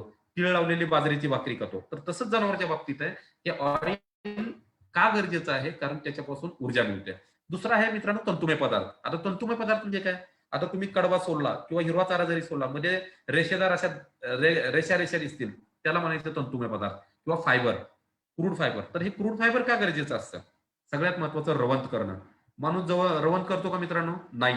परंतु जनावरांची खासियत आहे तो रवंत करतो, कारण ते त्याला चांगलं पचतं. म्हणून रवंत करण्याची प्रक्रिया जर कशामुळे होत असेल तर त्या आहारातून मिळणाऱ्या तंतुमय पदार्थ. म्हणून वाळलेला चारा कंपल्सरी दिला गेला पाहिजे, कारण रवंत चांगलं तर ते जनावर निरोगी आहे आणि पचायला सोपं जातं. लाळ तयार व्हायला मदत होते, चयापचय होतं, तसेच पचनासाठी गरजेचं आहे. आणि जो महत्वाचा मुद्दा आहे की दुधाची जर प्रत येत नसेल, फॅट लागत नसेल, तर त्या कंडिशनमध्ये तंतुमय पदार्थ जर दिले तर त्याच्यामुळे दुधाची प्रत वाढण्यास किंवा टिकून राहण्यास मदत होते. म्हणून जिथं जिथं फॅट लागत नाही, कारण फॅटवरती दुधाचा रेट आहे. बऱ्याच वेळा आपण म्हणतो की 3.5 आणि 8.5 लागत नाही किंवा 4 आणि 8.5 लागत नाही. हा एक साधा प्रयोग करून बघा. वाळलेला चारा तुम्ही द्यायला चालू करा, डेफिनेटली 2 ते 3 दिवसामध्ये दुधाची प्रत वाढायला मदत होते. तर त्यामुळे तंतुमय पदार्थ गरजेचा आहे. त्याचं एक आणखी साधं उदाहरण देतो. आपण आपल्या रोजच्या आहारामध्ये जर तुम्ही रात्री झोपताना पोळी किंवा चपाती खात असाल आणि झोपत असाल आणि जर सकाळी बघितलं पोट साफ होतंय का, तर तुम्ही ते भाकरी खाल्ल्यानंतर जे पोट साफ होतं ते पोळी किंवा चपाती खाल्ल्यानंतर होत नाही, कारण त्यात असलेल्या तंतुमय पदार्थांमुळे. म्हणून भाकरी किंवा ज्वारीची भाकरी किंवा बाजरीची भाकरी खाल्ली तर पोट साफ होतं. तसंच जनावरांच्या बाबतीत आहे. तंतुमय पदार्थाचे जर घटक दिले त्याला, म्हणून वाळलेला चारा दिला तर ते पचायला सोपं जातं. सगळ्यात महत्वाचा घटक आहे तो म्हणजे खनिजे आणि जीवनसत्वे. त्याची अनंत कार्य आहेत. इथं फक्त मी उदाहरणासाठी दाखवलेत. पुढे आपण स्लाइडमध्ये एक एक बघणार आहेत, कारण हाड बळकटीसाठी दूध उत्पादन आणि प्रजनन ही महत्वाची कामं आहेत. त्याच्यासाठी खनिज आणि जीवनसत्वे गरजेची आहेत. दुसरं आहे मित्रांनो की आता आपण आतापर्यंत बघितलं की आहाराची काय गरज, चारा नियोजन पाहिजे. त्यानंतर पशुपालनामध्ये ह्या देशी गाई जेवढे आपण सांभाळतो ते परवडलंही गेलं पाहिजे, कारण आपल्याला माहिती आहे की आपण फक्त शहरातलं मार्केट बघतोय. शहरामध्ये 100 रुपयापर्यंत दुधाला भाव आहे, परंतु प्रत्यक्षामध्ये ग्रामीण भागामध्ये किंवा तालुक्या लेवलला एवढा भाव भेटत नाही. मग ह्या दुधाची किंमत तरी आपली वसूल झाली पाहिजे, ती परवडलं पाहिजे. म्हणून आपण वेगवेगळी घटक बघितलं, त्यातलं महत्वाचा घटक आहे आहार किंवा न्यूट्रिशन. तर आता आपल्याला या जनरल बाबी बघितल्यानंतर आहार काय असतो, त्याची संकल्पना काय, आहारातून कुठली पौष्टिक तत्व मिळतात, कुठला आहार दिला गेला पाहिजे, ती पौष्टिक तत्वे का गरजेचं आहे, आहार किती प्रमाणात दिला पाहिजे, हे बघितल्यानंतर आता आपला मुद्दा येतो की समजा त्या देशी गायपासून आपल्याला वासरू झालंय आणि त्या वासराचं संगोपनापासून ती गाय मॅच्युअर होण्यापर्यंत म्हणजे वयात येईपर्यंत आपल्याला त्या वासराचं संगोपन करणं फार गरजेचं आहे. म्हणून सगळ्यात महत्वाचा मुद्दा आहे मित्रांनो, कुठंतरी आपली मानसिकता बदला. गायचं दूध पाजून फक्त वासरू चांगलं वाढतं ही संकल्पना थोडी डोक्यातून काढून टाका. कारण सांगतो, कारण मिल्क रिप्लेसर नावाची कन्सेप्ट जी आजकाल निघालेली आहे, खूप ठिकाणी प्रचलित होत चालली आहे. मिल्क रिप्लेसर एक साधी गोष्ट आहे. आपल्या बाळाच्या आईला सुद्धा एखाद्याला जर दूध येत नसेल तर त्या बाळाला आपण दुधाची पावडर देतो. का देतो? कारण ते रिप्लेसमेंट आहे त्या दुधासाठी. तसंच गाईच्या दुधामध्ये एक जर मी त्याचं इकॉनॉमिक काढायचं म्हणलं तर मी विचार करेल, आज जर मला 70-80 रुपये लिटरला दुधाला भाव मिळतोय तर वासरासाठी मी इतकं दूध का वाया घालू गायचं, ही माझी मेंटॅलिटी असणार आहे. म्हणून ते दूध विकून मी पैसे कमवेल, परंतु वासराचं काय? मग वासरासाठी मी मिल्क रिप्लेसरला जाईल. मिल्क रिप्लेसर म्हणजे काय असतं थोडक्यामध्ये सांगतो की मिल्क रिप्लेसर म्हणजे 1 लिटर दुधामधून जे पौष्टिक तत्व मिळतात ती सगळी मेंटेन करण्यासाठी जो फॉर्म्युला तयार केला जातो आमच्यासारख्या मंडळीकडून, त्या फॉर्म्युल्यामध्ये आम्ही नॅचरल दुधाची व्हॅल्यू किंवा किमती टिकवून ठेवतो आणि त्या प्रमाणात ती पावडरच्या स्वरूपात पाणी ओतून, म्हणजे उदाहरणार्थ 1 किलो पावडर घेतली तर त्यापासून 6 ते 6.5 लिटर दूध आपण बनवू शकतो वासरांसाठी. म्हणजे 1 किलो पावडरची जरी तुम्ही किंमत बघितली तर जवळपास म्हणजे एक 100 रुपये मॅक्सिमम पर्यंत जरी किंमत बघितली, 100-110 पर्यंत, परंतु त्यामुळे आज आपलं 6.5 लिटर दूध वाचतंय. त्या दुधाला 70-80 रुपये जरी देशी गाईंना भाव मिळाला तरी आज तुमची किती बचत झाली हा विचार करा मित्रांनो. म्हणजे तुमचं नॅचरल दूध 5-6 लिटर वाचलं आणि त्याच्यामुळे त्यातून उदरनिर्वाह पण वाढला. म्हणून सांगण्याचा उद्देश आहे मिल्क रिप्लेसर द्या. त्याचं प्रमाण प्रत्येक कंपनीनुसार ठरलेलं असतं, परंतु सगळ्यात महत्वाचं आहे की ते पौष्टिक असतं, कारण त्याच्यामध्ये ही सगळी तत्व असतात. स्लाइडवरती आपल्याला दिसतंय प्रोटीन 22% आहे, फॅट त्याच्यामध्ये 10% आहे, वेगवेगळी खनिजे त्याच्यामध्ये आहेत. तर सांगण्याचा एक उद्देश आहे की मिल्क रिप्लेसरची सवय आपण लावली गेली पाहिजे. दुसरी सवय आपण काय लावली पाहिजे मित्रांनो, की काफ स्टार्टर. हे तुम्ही लक्षात घ्या, कुठलीही गाय असू द्या, देशी गाय असू देत किंवा कुठलीही गाय असू दे, आजकाल तुम्हाला ट्रेंड हा बदलणं गरजेचं आहे. एक साधी गोष्ट तुम्ही विचार करा, पूर्वी देशी गाईच्या दुधाला एवढी किंमत होती का? आपण त्याच्यामध्ये किती मॉडिफिकेशन बघितले. आपण A1 A2च्या कन्सेप्टमुळे दुधाला व्हॅल्यू आली. आपल्या थोड्याशा मानसिक सुद्धा त्यामध्ये गोष्टी आहेत. आपण देवस्थान म्हणतो गाईला, त्याच्यामुळे त्या दुधाला व्हॅल्यू आली. शहरीकरणाकडे जेवढी माणसं गेली त्यावेळी त्यांना देशी गाईचं महत्व कळालं. हे सगळं बदल जेवढे आपण अडॉप्ट करत गेलो, तर त्याच वेळी खाण्यापिण्याच्या सवयी आपण का नाही बदलाव्या जनावरांच्या? कारण आपल्या सवयी आपण बदलायला तयार झालो, पण जनावरांच्या का नाही? कारण बऱ्याचशा ठिकाणी आता सुद्धा वासराला मुठभर पेंट खाऊ घातली जाते. विचार करा मित्रांनो, एवढं वासरू सुंदर देखणं वासरू आहे. पहिल्या फोटोत आपण बघितलं, अशा वासराला जर तुम्ही मुठभर फक्त पेंट देत असाल तर ती उपयोगाची नाही. म्हणून काफ स्टार्टर देणं खूप गरजेचं आहे. काफ स्टार्टर म्हणजे काय असतं?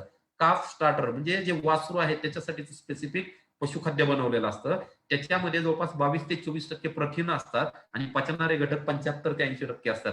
याचाच विचार करा मित्रांनो, की ते चांगल्या प्रकारच्या कच्चा माल वापरून तयार केलेलं असतं. नंबर 1. नंबर 2, त्याच्यामध्ये युरिया अजिबात नसतो. परंतु मोठ्या गाईचं जर तुम्ही पशुखाद्य लहान वासराला दिलं तर वासरू दगावण्याची शक्यता असते, कारण मोठ्या जनावरांच्या पशुखाद्यामध्ये युरिया वापरलेला असतो. 1 ते 2% युरिया असतो आणि हा युरिया लहान वासराला जर गेला खाद्यातून तर ते वासरू दगावू शकतं. म्हणून काफ स्टार्टरची सवय लावणं खूप गरजेचं आहे. याचं एक साधं उदाहरण देतो. जसं आपण लहान मुलांना बऱ्याचशा ठिकाणी म्हणजे वेगवेगळी सत्व दिली जातात बघा. नाचणीचं सत्व असेल, वेगवेगळ्या डाळींपासून बनवलेलं असेल किंवा वेगवेगळ्या माध्यमातून बनवलेलं असेल. त्यालाच फार्मास्युटिकल कंपनीमध्ये वेगवेगळे ब्रँड पण आले. सेरेलॅक असेल किंवा व्हॉटएव्हर. तर हे जे आपण देतो, का देतो? त्या मुलाची वाढ झपाट्याने व्हावी. तसं आपल्या पुढं चॅलेंज म्हणजे पशुपालकापुढे चॅलेंज काय? आजचं वासरू उद्याची गाय होणार आहे. तर हे लवकरात लवकर कसं वयात येईल? लवकरात लवकर कशी झटपट वाढ होईल? म्हणून ग्रोथ रेट ज्याला म्हणतो म्हणजे वाढीचा दर आहे तो कसा वाढला पाहिजे, हे करायचं असेल तर काफ स्टार्टर देणं खूप गरजेचं आहे.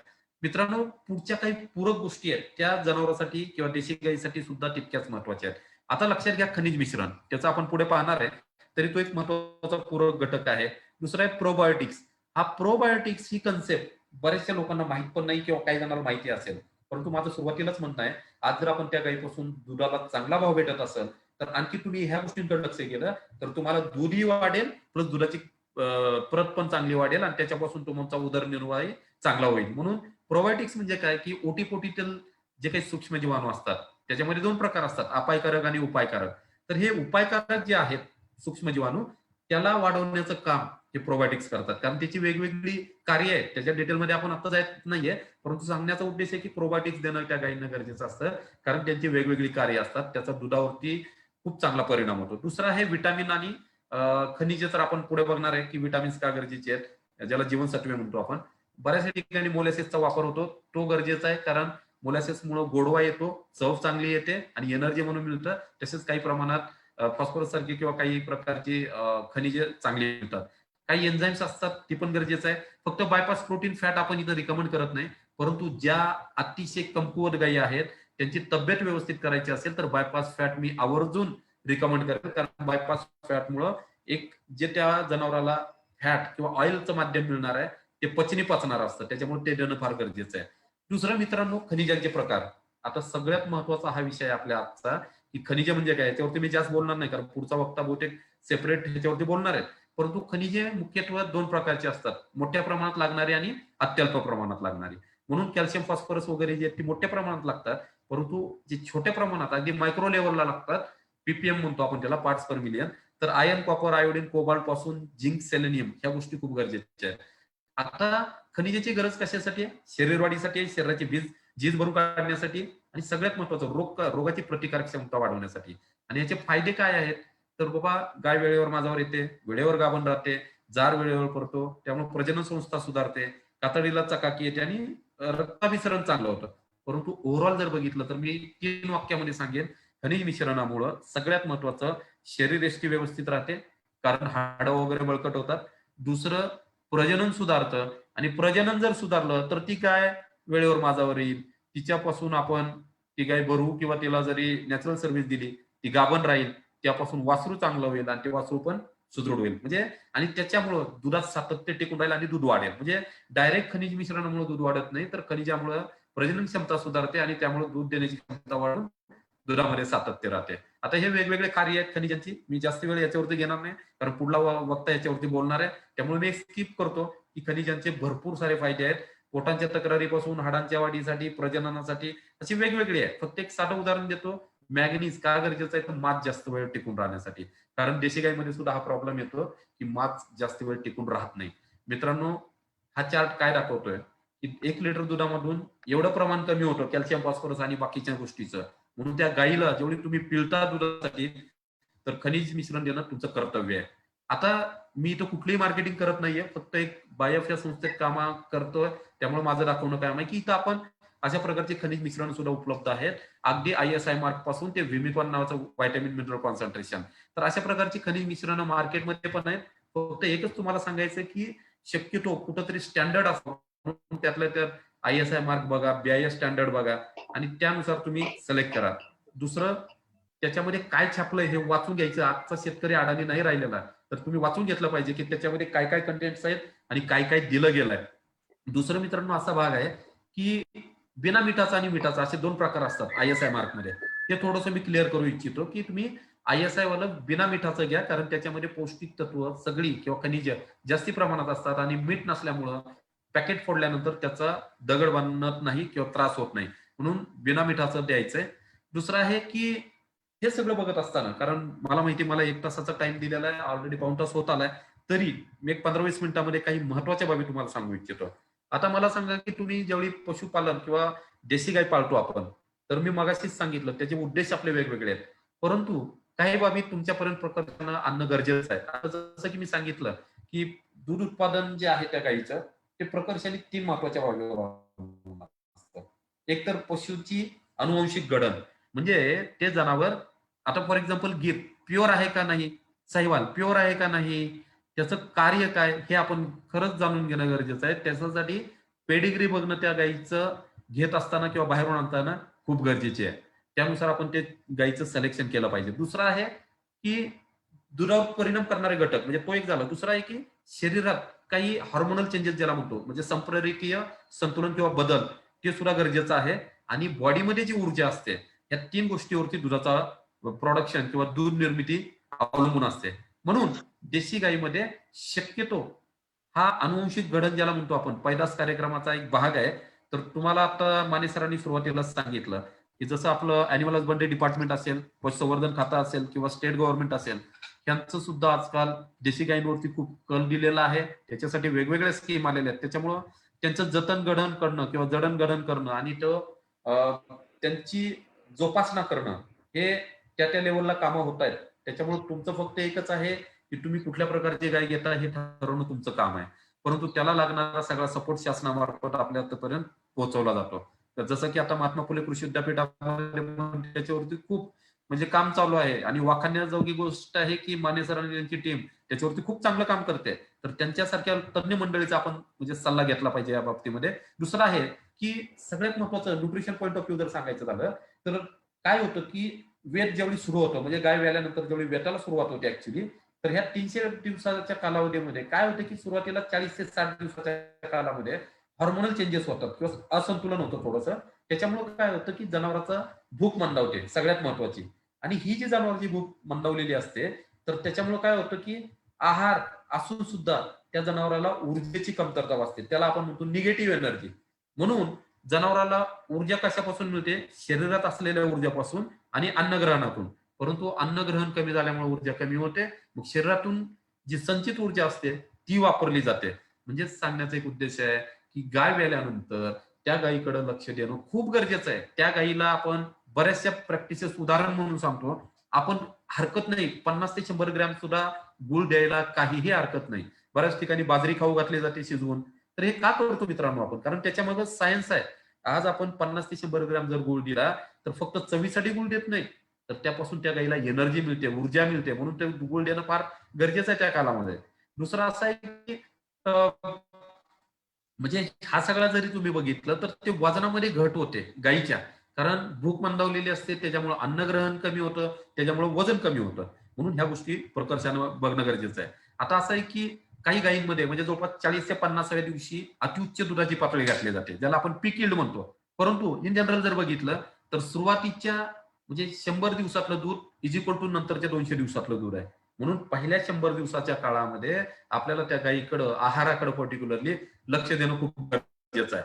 दुसरं आहे की आपण आता जसं सांगितलं की काय होतं की हळूहळू दुधामध्ये वाढ होते आणि ही दुधामधली जी वाढ आहे ती एक कॉन्स्टंट होते आणि नंतर मग दूध कमी व्हायला लागतं आणि ती गाय म्हणजे भाकड काळाकडे वळायला लागते. म्हणून मगाशी जसं मी सांगितलं निगेटिव्ह एनर्जी ही पॉझिटिव्ह मध्ये आणणं आपलं काम आहे. मग त्याच्यासाठी वेगवेगळ्या पद्धती आहेत. त्याच्यासाठी ऊर्जेची माध्यम त्या गाईला व्याल्यानंतर दिली गेली पाहिजे. त्या व्याल्यानंतर कमीत कमी 1 महिना त्या गायीची खूप काळजी घेणं आपण गरजेचं आहे, कारण त्या गायीची भूक वाढवणं आपलं काम आहे. आणि भूक जोपर्यंत वाढत नाही तोपर्यंत ते जनावर खाणार नाही आणि त्याच्यामुळे दुधावरती परिणाम दिसणार नाही. बरं, फक्त दूध घ्यायचंय का आपल्याला त्या गायीपासून? नाही. तर पुढच्या वेताची तयारी करायची, पुढे आपल्याला त्या गायीला भरवायचंय किंवा नॅचरल सर्व्हिस द्यायची आणि त्यापासून वासरू घ्यायचंय प्रेग्नंट करून. म्हणजेच सांगण्याचा एक उद्देश आहे की आहार खूप महत्वाचा आहे.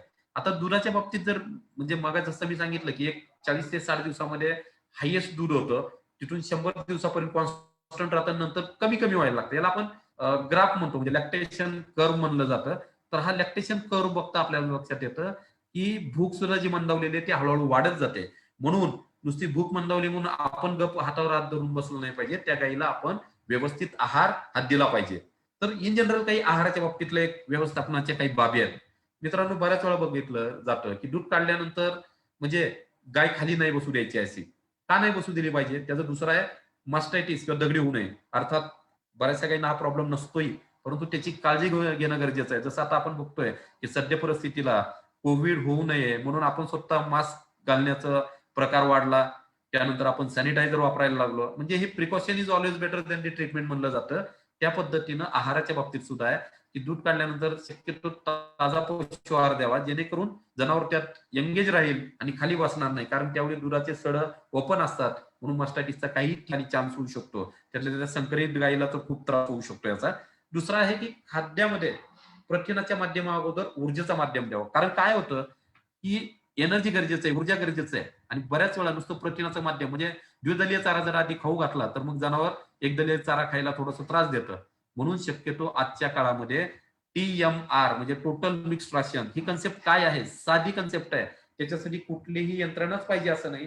घरच्या घरी सुद्धा शेतकरी ते करू शकतात. हिरवा चारा, वाळलेला चारा आणि पशुखाद्य आणि खनिज मिश्रण हे सगळे घटक, समजा 10 जनावर आहेत, 10 जनावरांसाठी इतकं लागतंय, ते सगळं एकत्र मिक्स करायचं, चांगलं मिसळून घ्यायचं, फावड्याने घ्या, काही हरकत नाही, घरच्या घरी करू शकता आणि ते इक्वल प्रमाणात म्हणजे मिक्स करून ते जनावराला तुम्ही खाऊ घाला. ह्याचा फायदा काय होईल? जे त्या जनावराला खाऊ वाटत नाही ते सुद्धा त्यामुळे खाल्लं गेलं जाईल आणि त्याची पौष्टिकता वाढेल. तर अशा दृष्टीनं आपल्याला जनावरांकडे खूप लक्ष देणं गरजेचं आहे. त्यानंतर शक्यतो खाद्य एका वेळी 2 ते 2.5 किलोच्या वरती नको, म्हणून 2 वेळा पशुखाद्य विभागणी करून द्यायचं आहे. सगळ्यात महत्वाचं, पशुखाद्य आणि चाऱ्यामध्ये अचानक बदल नको, कारण त्याचे दुष्परिणाम मगाशीच मी सांगितलं.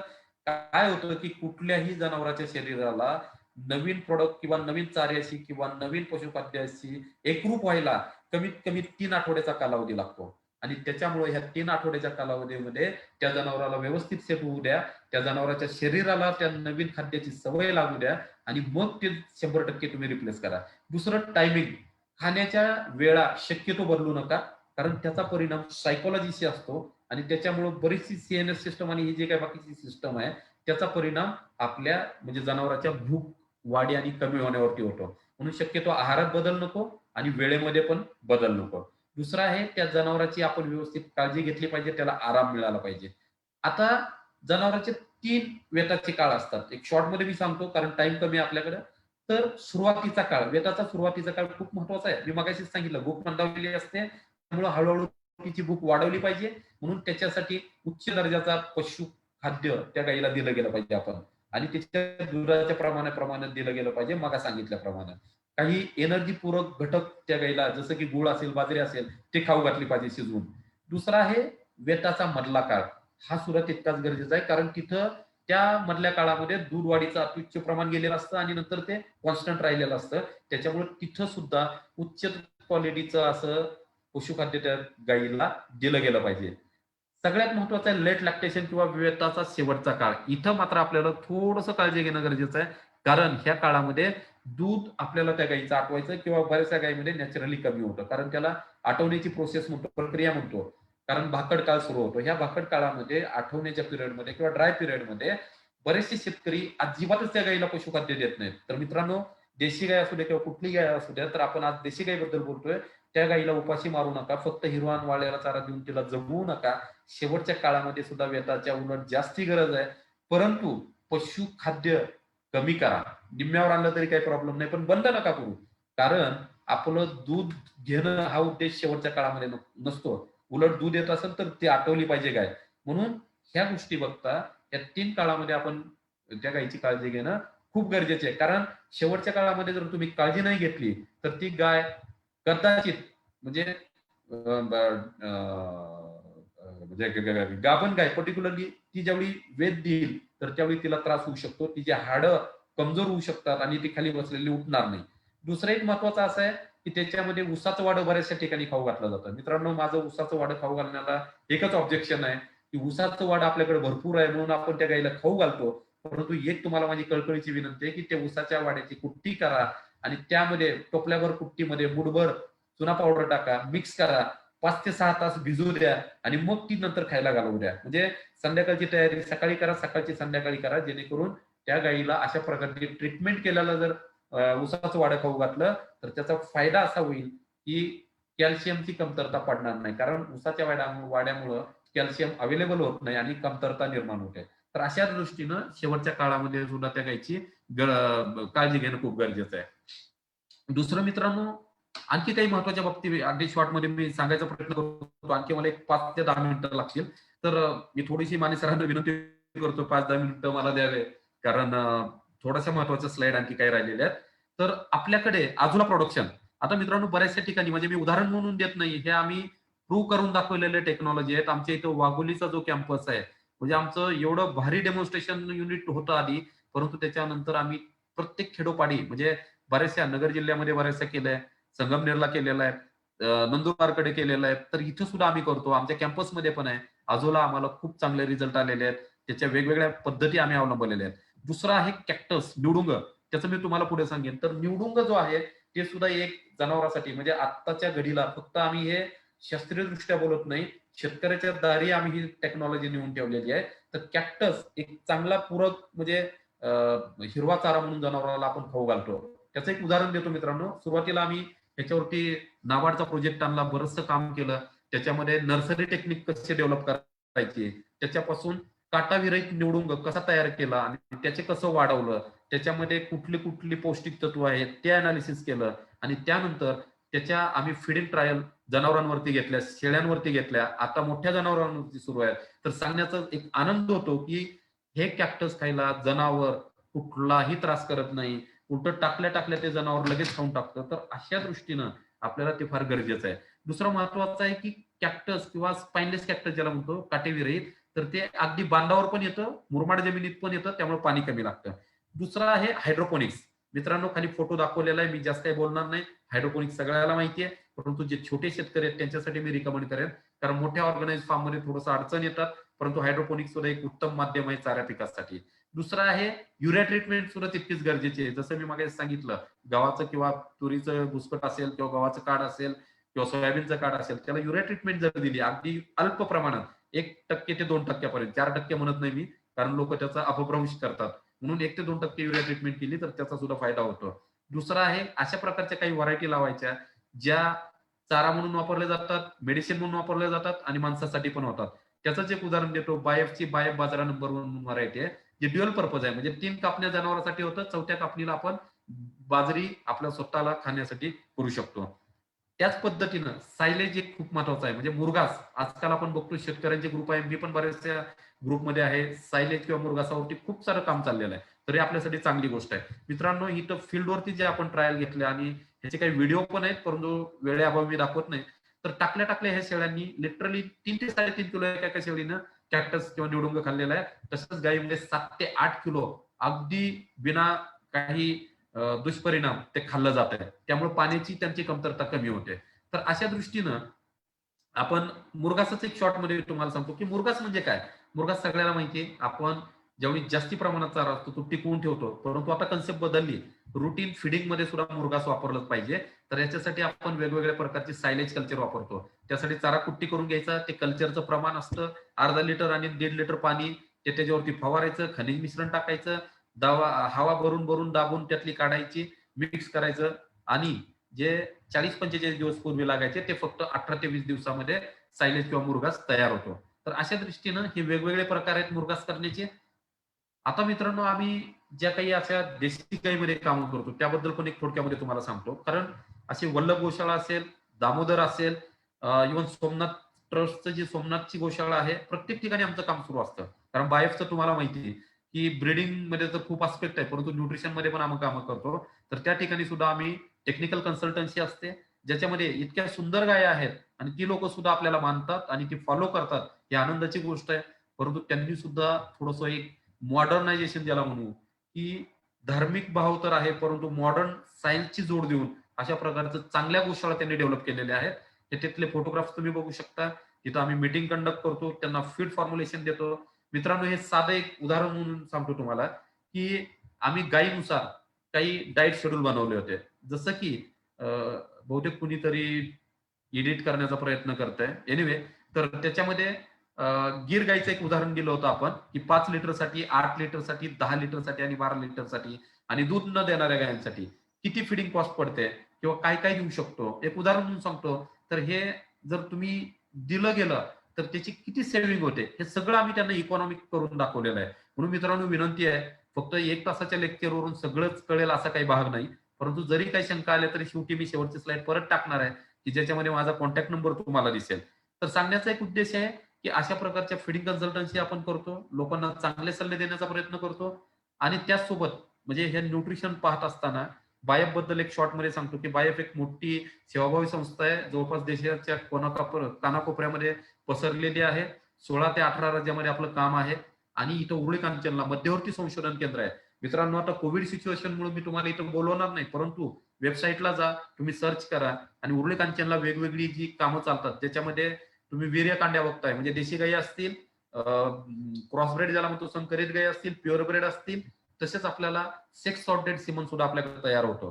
सेक्स सॉर्टेड म्हणजे जे की आपल्याला गायच पाहिजे किंवा हे त्याचं सुद्धा आपण इथं करतो सिमन प्रोडक्शन. तर अशा प्रकारचं आहे. प्लस न्यूट्रिशन डिपार्टमेंटला अद्ययावत अशी न्यूट्रिशनची केमिकल लॅबोरेटरी आहे, ज्याच्यामध्ये आपण आपलं माती परीक्षण फक्त ₹250 घेतो आपण त्याच्यामध्ये आणि एक सिंपल मराठी भाषेमध्ये रिपोर्ट देतो. तर सांगण्याचा एक उद्देश आहे, की असे वेगवेगळे कार्यक्रम आपण करत असतो. परंतु कोविडच्या माध्यमामुळे आपण आता सध्या ऑनलाईन प्रकारचे लेक्चर असे अरेंज करतो.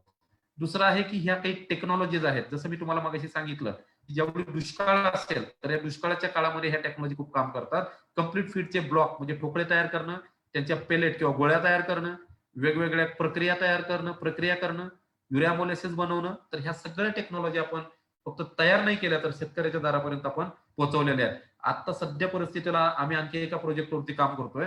तर जे कॉटन स्टॉक आहे, म्हणजे कापूस काढल्यानंतर जे दांडे शिल्लक राहतात ते शेतात जाळून टाकायचे लोक, तर त्याची पौष्टिकता वाढून त्या जनावरांच्या आहारामध्ये कसं करता येईल, तर त्याच्यासाठी ओझोन ट्रीटमेंटचा एक मोठा प्लांट आपण आपल्या इथं बसवलेला आहे.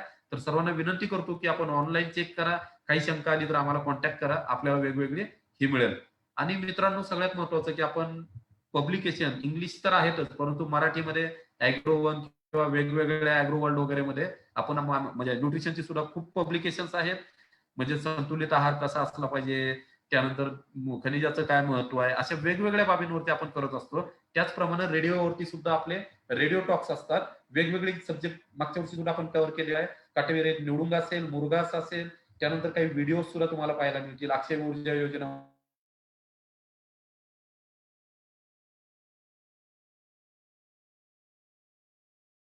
करत नाहीये, परंतु सांगण्याचा उद्देश आहे, की जे एमपीकेव्ही राहुरी इतके चांगला प्रयत्न करताय, की आज ह्या ट्रेनिंगच्या माध्यमातून किंवा प्रशिक्षणाच्या माध्यमातून आज जे आम्हाला इथं संधी देत आहे, त्याचा 2 उद्देश आहेत.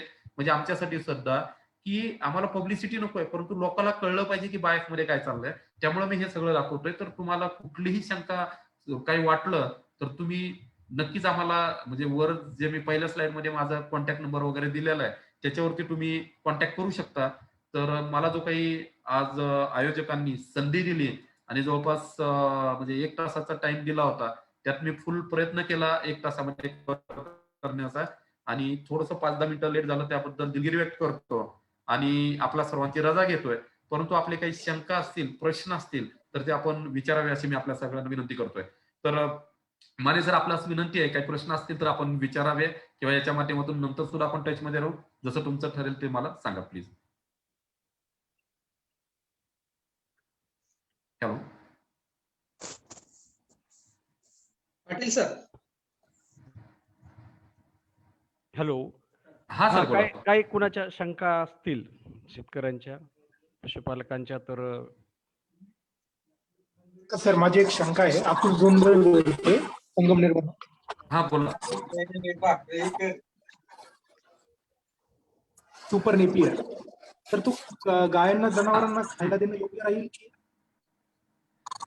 सर मी एक नेपियरच्या बाबतीत एक चांगला प्रश्न विचारला तुम्ही. काय होतं नेपियरच्या बाबतीत काही समज गैरसमज आहेत. हे बघा नेपियरच्या भरपूर व्हरायटी आहेत.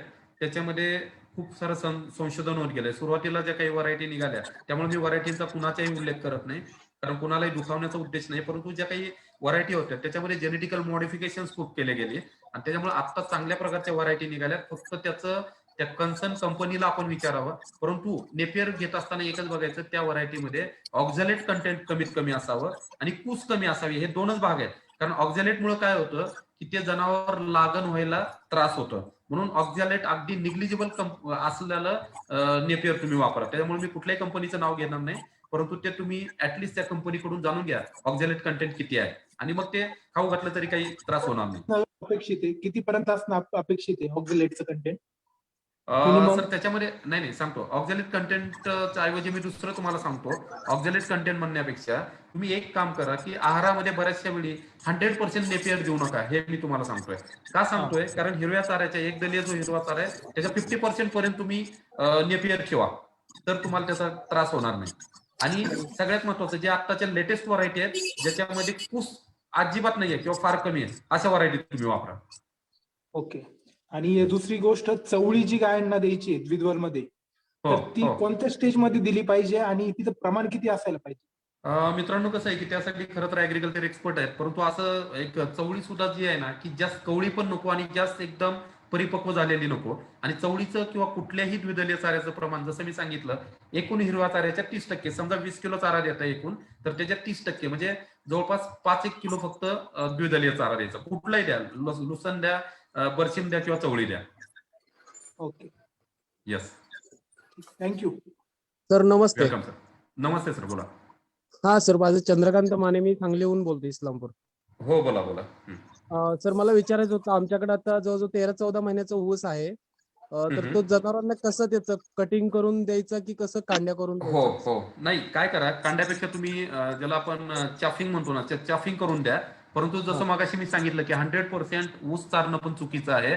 शक्यतो तुम्ही, मला माहिती आहे की हिरव्या चाऱ्याचा उन्हाळ्यामध्ये प्रॉब्लेम येतो, परंतु आता सुद्धा आणखी तीव्र उन्हाळा नाही, पाण्याचं नियोजन करा आणि 50-50% मध्ये तुम्ही देऊ शकता. म्हणजे फक्त मकाच 100% देण्याऐवजी 50% ते आणि 50% ऊस मिक्स करून द्या. सर मक्याचा चारा आम्ही बंद केलाय जनावरांना द्यायचा. पण 100% थोडस मी म्हणजे माझा विरोध असेल 100% ऊसाला, कारण त्याच्यामध्ये काही प्रॉब्लेम पण असतात. म्हणून शक्यतो मिक्स करून द्या. परंतु जर पर्यायचं नसेल तर त्याला ऑप्शन नाही, पण शेवटी आपण एक्सपेक्ट करू शकत नाही तेवढं बाकीचे इफेक्ट त्याचे. सर वाळल्याला म्हणजे जे वरचं ऊसाचा जो पाला आहे आम्ही तो साठवून ठेवलेला आहे तो, आणि ऊसाचे काही चाप कटर मध्ये कट करून दिला तर चालेल का? चालेल, परंतु मला जसं सांगितलं, जर तुम्ही वाड्याचं वाळवून जरी ठेवलं असेल त्याच्यामध्ये पण ऑक्झॅलेटचं प्रमाण असतं. तर त्याच्यासाठी एक काम करा, ह्याच्यावरती त्या कुट्टीवरती थोडंसं चुना पावडर मिक्स करा आणि ते थोडंसं 5-6 तास ठेवा तसंच आणि मग खाऊ घाला, कारण त्याच्यामध्ये ऑक्झॅलेटचं प्रमाण कमी व्हायला मदत होतं. तर म्हणजे ते चुना म्हणजे वल्ला करून हे करायचं का? नाही पावडर मिळते, कॅल्साइट पावडर म्हणा, कॅल्साइट पावडर म्हणून मिळते. ती फक्त एक मूठभर घ्यायची आणि मोठं गमेला घेऊन त्याच्यात मूठभर टाकून मिक्स करून 5-6 तास ठेवून द्या आणि नंतर खाऊ घाला. ओके, थँक्यू सर, धन्यवाद सर. वेलकम. हॅलो सर, नमस्कार सर. नमस्कार, बोला.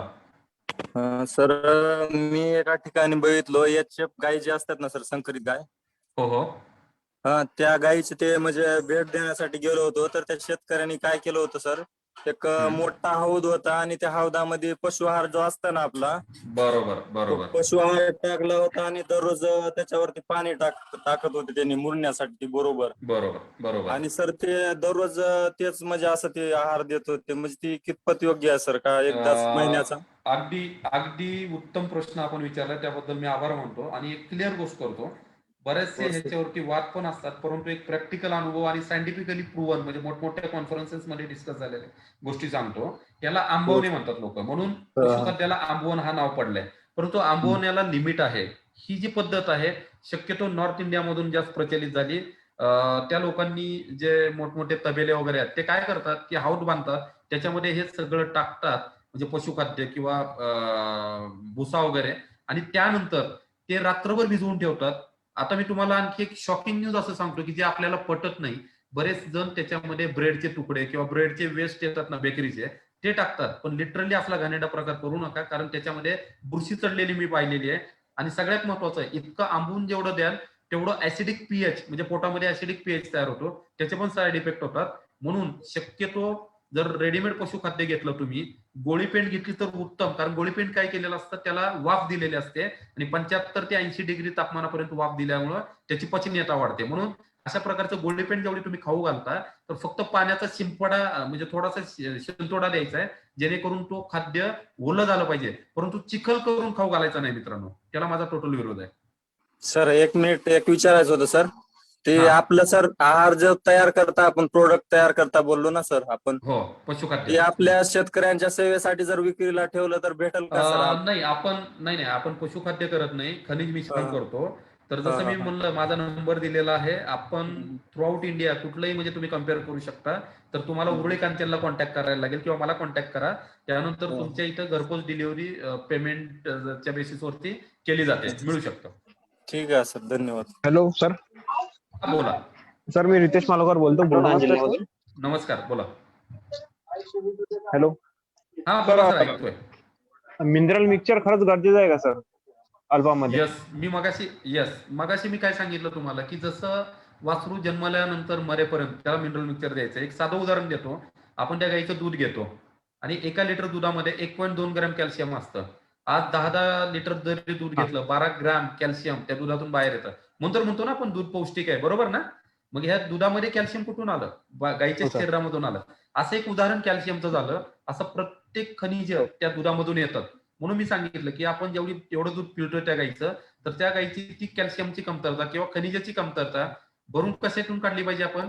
एकतर आहारातून कमी प्रमाणात खनिजे जातात, म्हणून आपण खनिज मिश्रण कंपल्सरी दिलं गेलं पाहिजे. सर आता कोणत्या कंपनीचं चांगलं राहील पौष्टिक?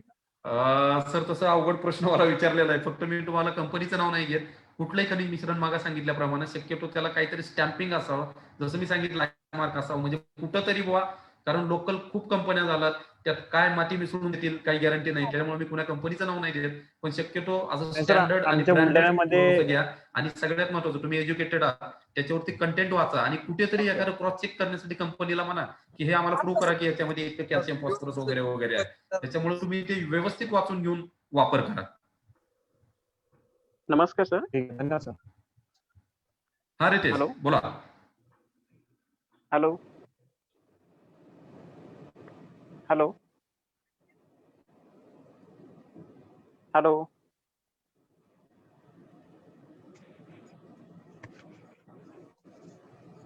हॅलो सर, नमस्कार. हा, हॅलो, हा, बोला. सर, आता जसं तुम्ही हॅलो. म्हणाला गुळी पेंड आहे ती फक्त पाण्याच्या शेंताडून घाला द्यायची आहे. काय गुळी Repeat पेंड आता करता जसं का? म्हणाला तुम्ही की पाण्यात. हा सर. हा, बोला. हा. तर मी माणगाव मधून बोलतो, माणगाव रायगड. आता जसं की म्हणालात बोला. तुम्ही की गुळी पेंड फक्त पाण्याचा शेंताडा करून खायला द्यायची आहे, मग ते आंबवण्याची प्रक्रिया रात्रभर ठेवण्याची गरज नाही का? गरज गुळी नाहीये, पेंडला. नाही, गरज नाहीये. अच्छा, फक्त खाण्याच्या आधी फक्त पाण्याचा शिंताडा करून जेणेकरून ती ओली शिंतोडा व्हावी करून बस जेणेकरून थोडं. म्हणजे ड्राय असले की थोडंसं खायला त्रास होतो, त्याच्यामुळे थोडंसं बरोबर ओली करून द्यायची. बरं पडतं. मग पण अगदी चिखल तिचं केला, तिचं प्रमाण पण रात्रभर बाकीच्या ठेवला. बरोबर. हो, हां. हो. गोळी पेंट तिचं असू दे. प्रमाण हे पण बघा, खाद्याच्या प्रमाणानुसारच द्यायचे. करेक्ट. मग आता पशुखाद्याचं प्रमाण मी काय सांगितलं, 300 ग्रॅम प्रति लिटर दूध. काय होतं, पशुखाद्याचा प्रकार आहे, म्हणजे प्रोसेस एक शॉर्टमध्ये सांगतो. वजन केलं जातात, वेगवेगळी कच्चा माल किंवा इन्ग्रेडियंट, जवळपास 15 ते 20 इन्ग्रेडियंट असतात. उदाहरणार्थ मका असतो, ज्वारी काही ठिकाणी वापरली जाते, बाजरी असते, त्यानंतर वेगवेगळ्या पेंडी असतात, DORB असतो, राईस पॉलिश असतं. हे सगळं फॉर्म्युलेशन नुसार फिक्स करून मिक्स केलं जातं, ग्राइंड केलं जातं, मिक्स केलं जातं. त्याच्यामध्ये मोलॅसिस ऍड केला जातो आणि मीठ वगैरे पण ऍड केलं जातं. आणि त्यानंतर ते सगळं मिक्स केल्यानंतर बरं. त्याच्या मार्फत पण काढलं जातं किंवा त्याला गुळी पेंट पण बनवली जाते त्याची. परंतु गुळी पेंट ही कधीही चांगली, कारण त्याच्यामध्ये वाफ बरं. दिलेली असते, त्याच्यामुळे ते पचायला सोपं जातं. म्हणूनच म्हणलं मी, गुळी पेंट तर भिजवून द्यायची काही एक गरज नाहीये. बरं. हा सर, धन्यवाद सर. वेलकम. हॅलो सर, हा बोला. पेंडी बरोबर सुग्रास दिला तर चालेल का?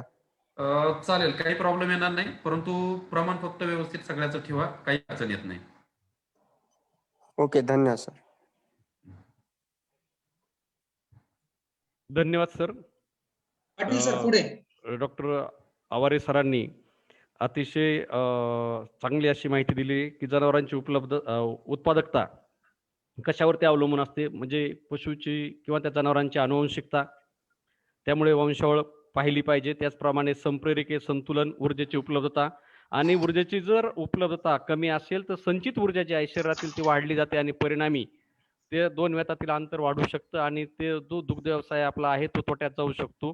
त्याचप्रमाणे गाय विल्यानंतर पहिले 100 दिवस काळजी घेणं फार महत्वाचं आहे, की पहिल्या 100 दिवसामध्ये उरलेल्या 200 दिवसां इतकंच दूध उत्पादन आपल्याला त्या ठिकाणी मिळतं.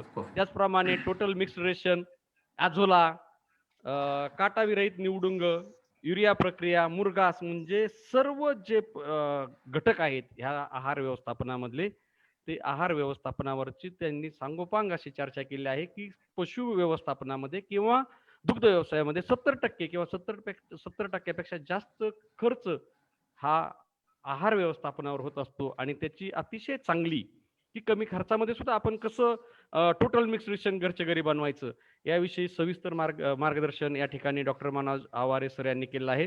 तर मी देशी गाय संशोधन व प्रशिक्षण केंद्राच्या वतीने त्यांचे या ठिकाणी शतशः आभार व्यक्त करतो. धन्यवाद सर. यानंतर मी थँक्यू व्हेरी मच सर. आभार आहे. धन्यवाद. Thank you sir. थँक्यू. यानंतर मी लिव्ह केलं तर चालेल? हो हो हो हो सर. हो. Okay sir. Thank you sir. Thank you. यानंतर दुसरे जे वक्ते आहेत ते म्हणजे डॉक्टर सुनील आडांगळे, सहाय्यक प्राध्यापक कृषी तंत्रज्ञान माहिती केंद्र, महात्मा फुले कृषी विद्यापीठ राहुरी. डॉक्टर सुनील आडांगळे यांनी आतापर्यंत बरेचसे पुस्तकं मराठीतून शेतकऱ्यांसाठी लिहिलेले आहेत, त्याचप्रमाणे इंग्रजीमधून लिहिलेले आहेत. राष्ट्रीय आंतरराष्ट्रीय नियतकालिकांमध्ये त्यांचे संशोधन लेख प्रसिद्ध झालेले आहेत. त्याचप्रमाणे ॲग्रोवन असेल किंवा इतर व्यासपीठांवरून, आकाशवाणीवरून, दूरदर्शनवरून त्यांनी शेतकऱ्यांसाठी बरेचसे कार्यक्रम या ठिकाणी हे केलेले आहेत, त्यांचे प्रक्षेपित झालेले आहेत. आणि आजचा जो म्हणजे ते तसे आम्ही त्यांना पोल्ट्रीमॅन जे आहेत म्हणजे कुक्कुटपालनामधले तज्ज्ञ, त्याचप्रमाणे चारा व्यवस्थापनामधील ते तज्ज्ञ आहेत. तर आजचा जो त्यांचा विषय आहे तो म्हणजे देशी गायींसाठी चारा पिके नियोजन. तर मी डॉक्टर सुनील आडांगळे सर यांना विनंती करतो की त्यांनी देशी गायींसाठी चारा पिके नियोजन या विषयावरती आपलं मार्गदर्शन करावं. धन्यवाद पाटील सर. स्क्रीन दिसते सर माझी? हो हो. ओके.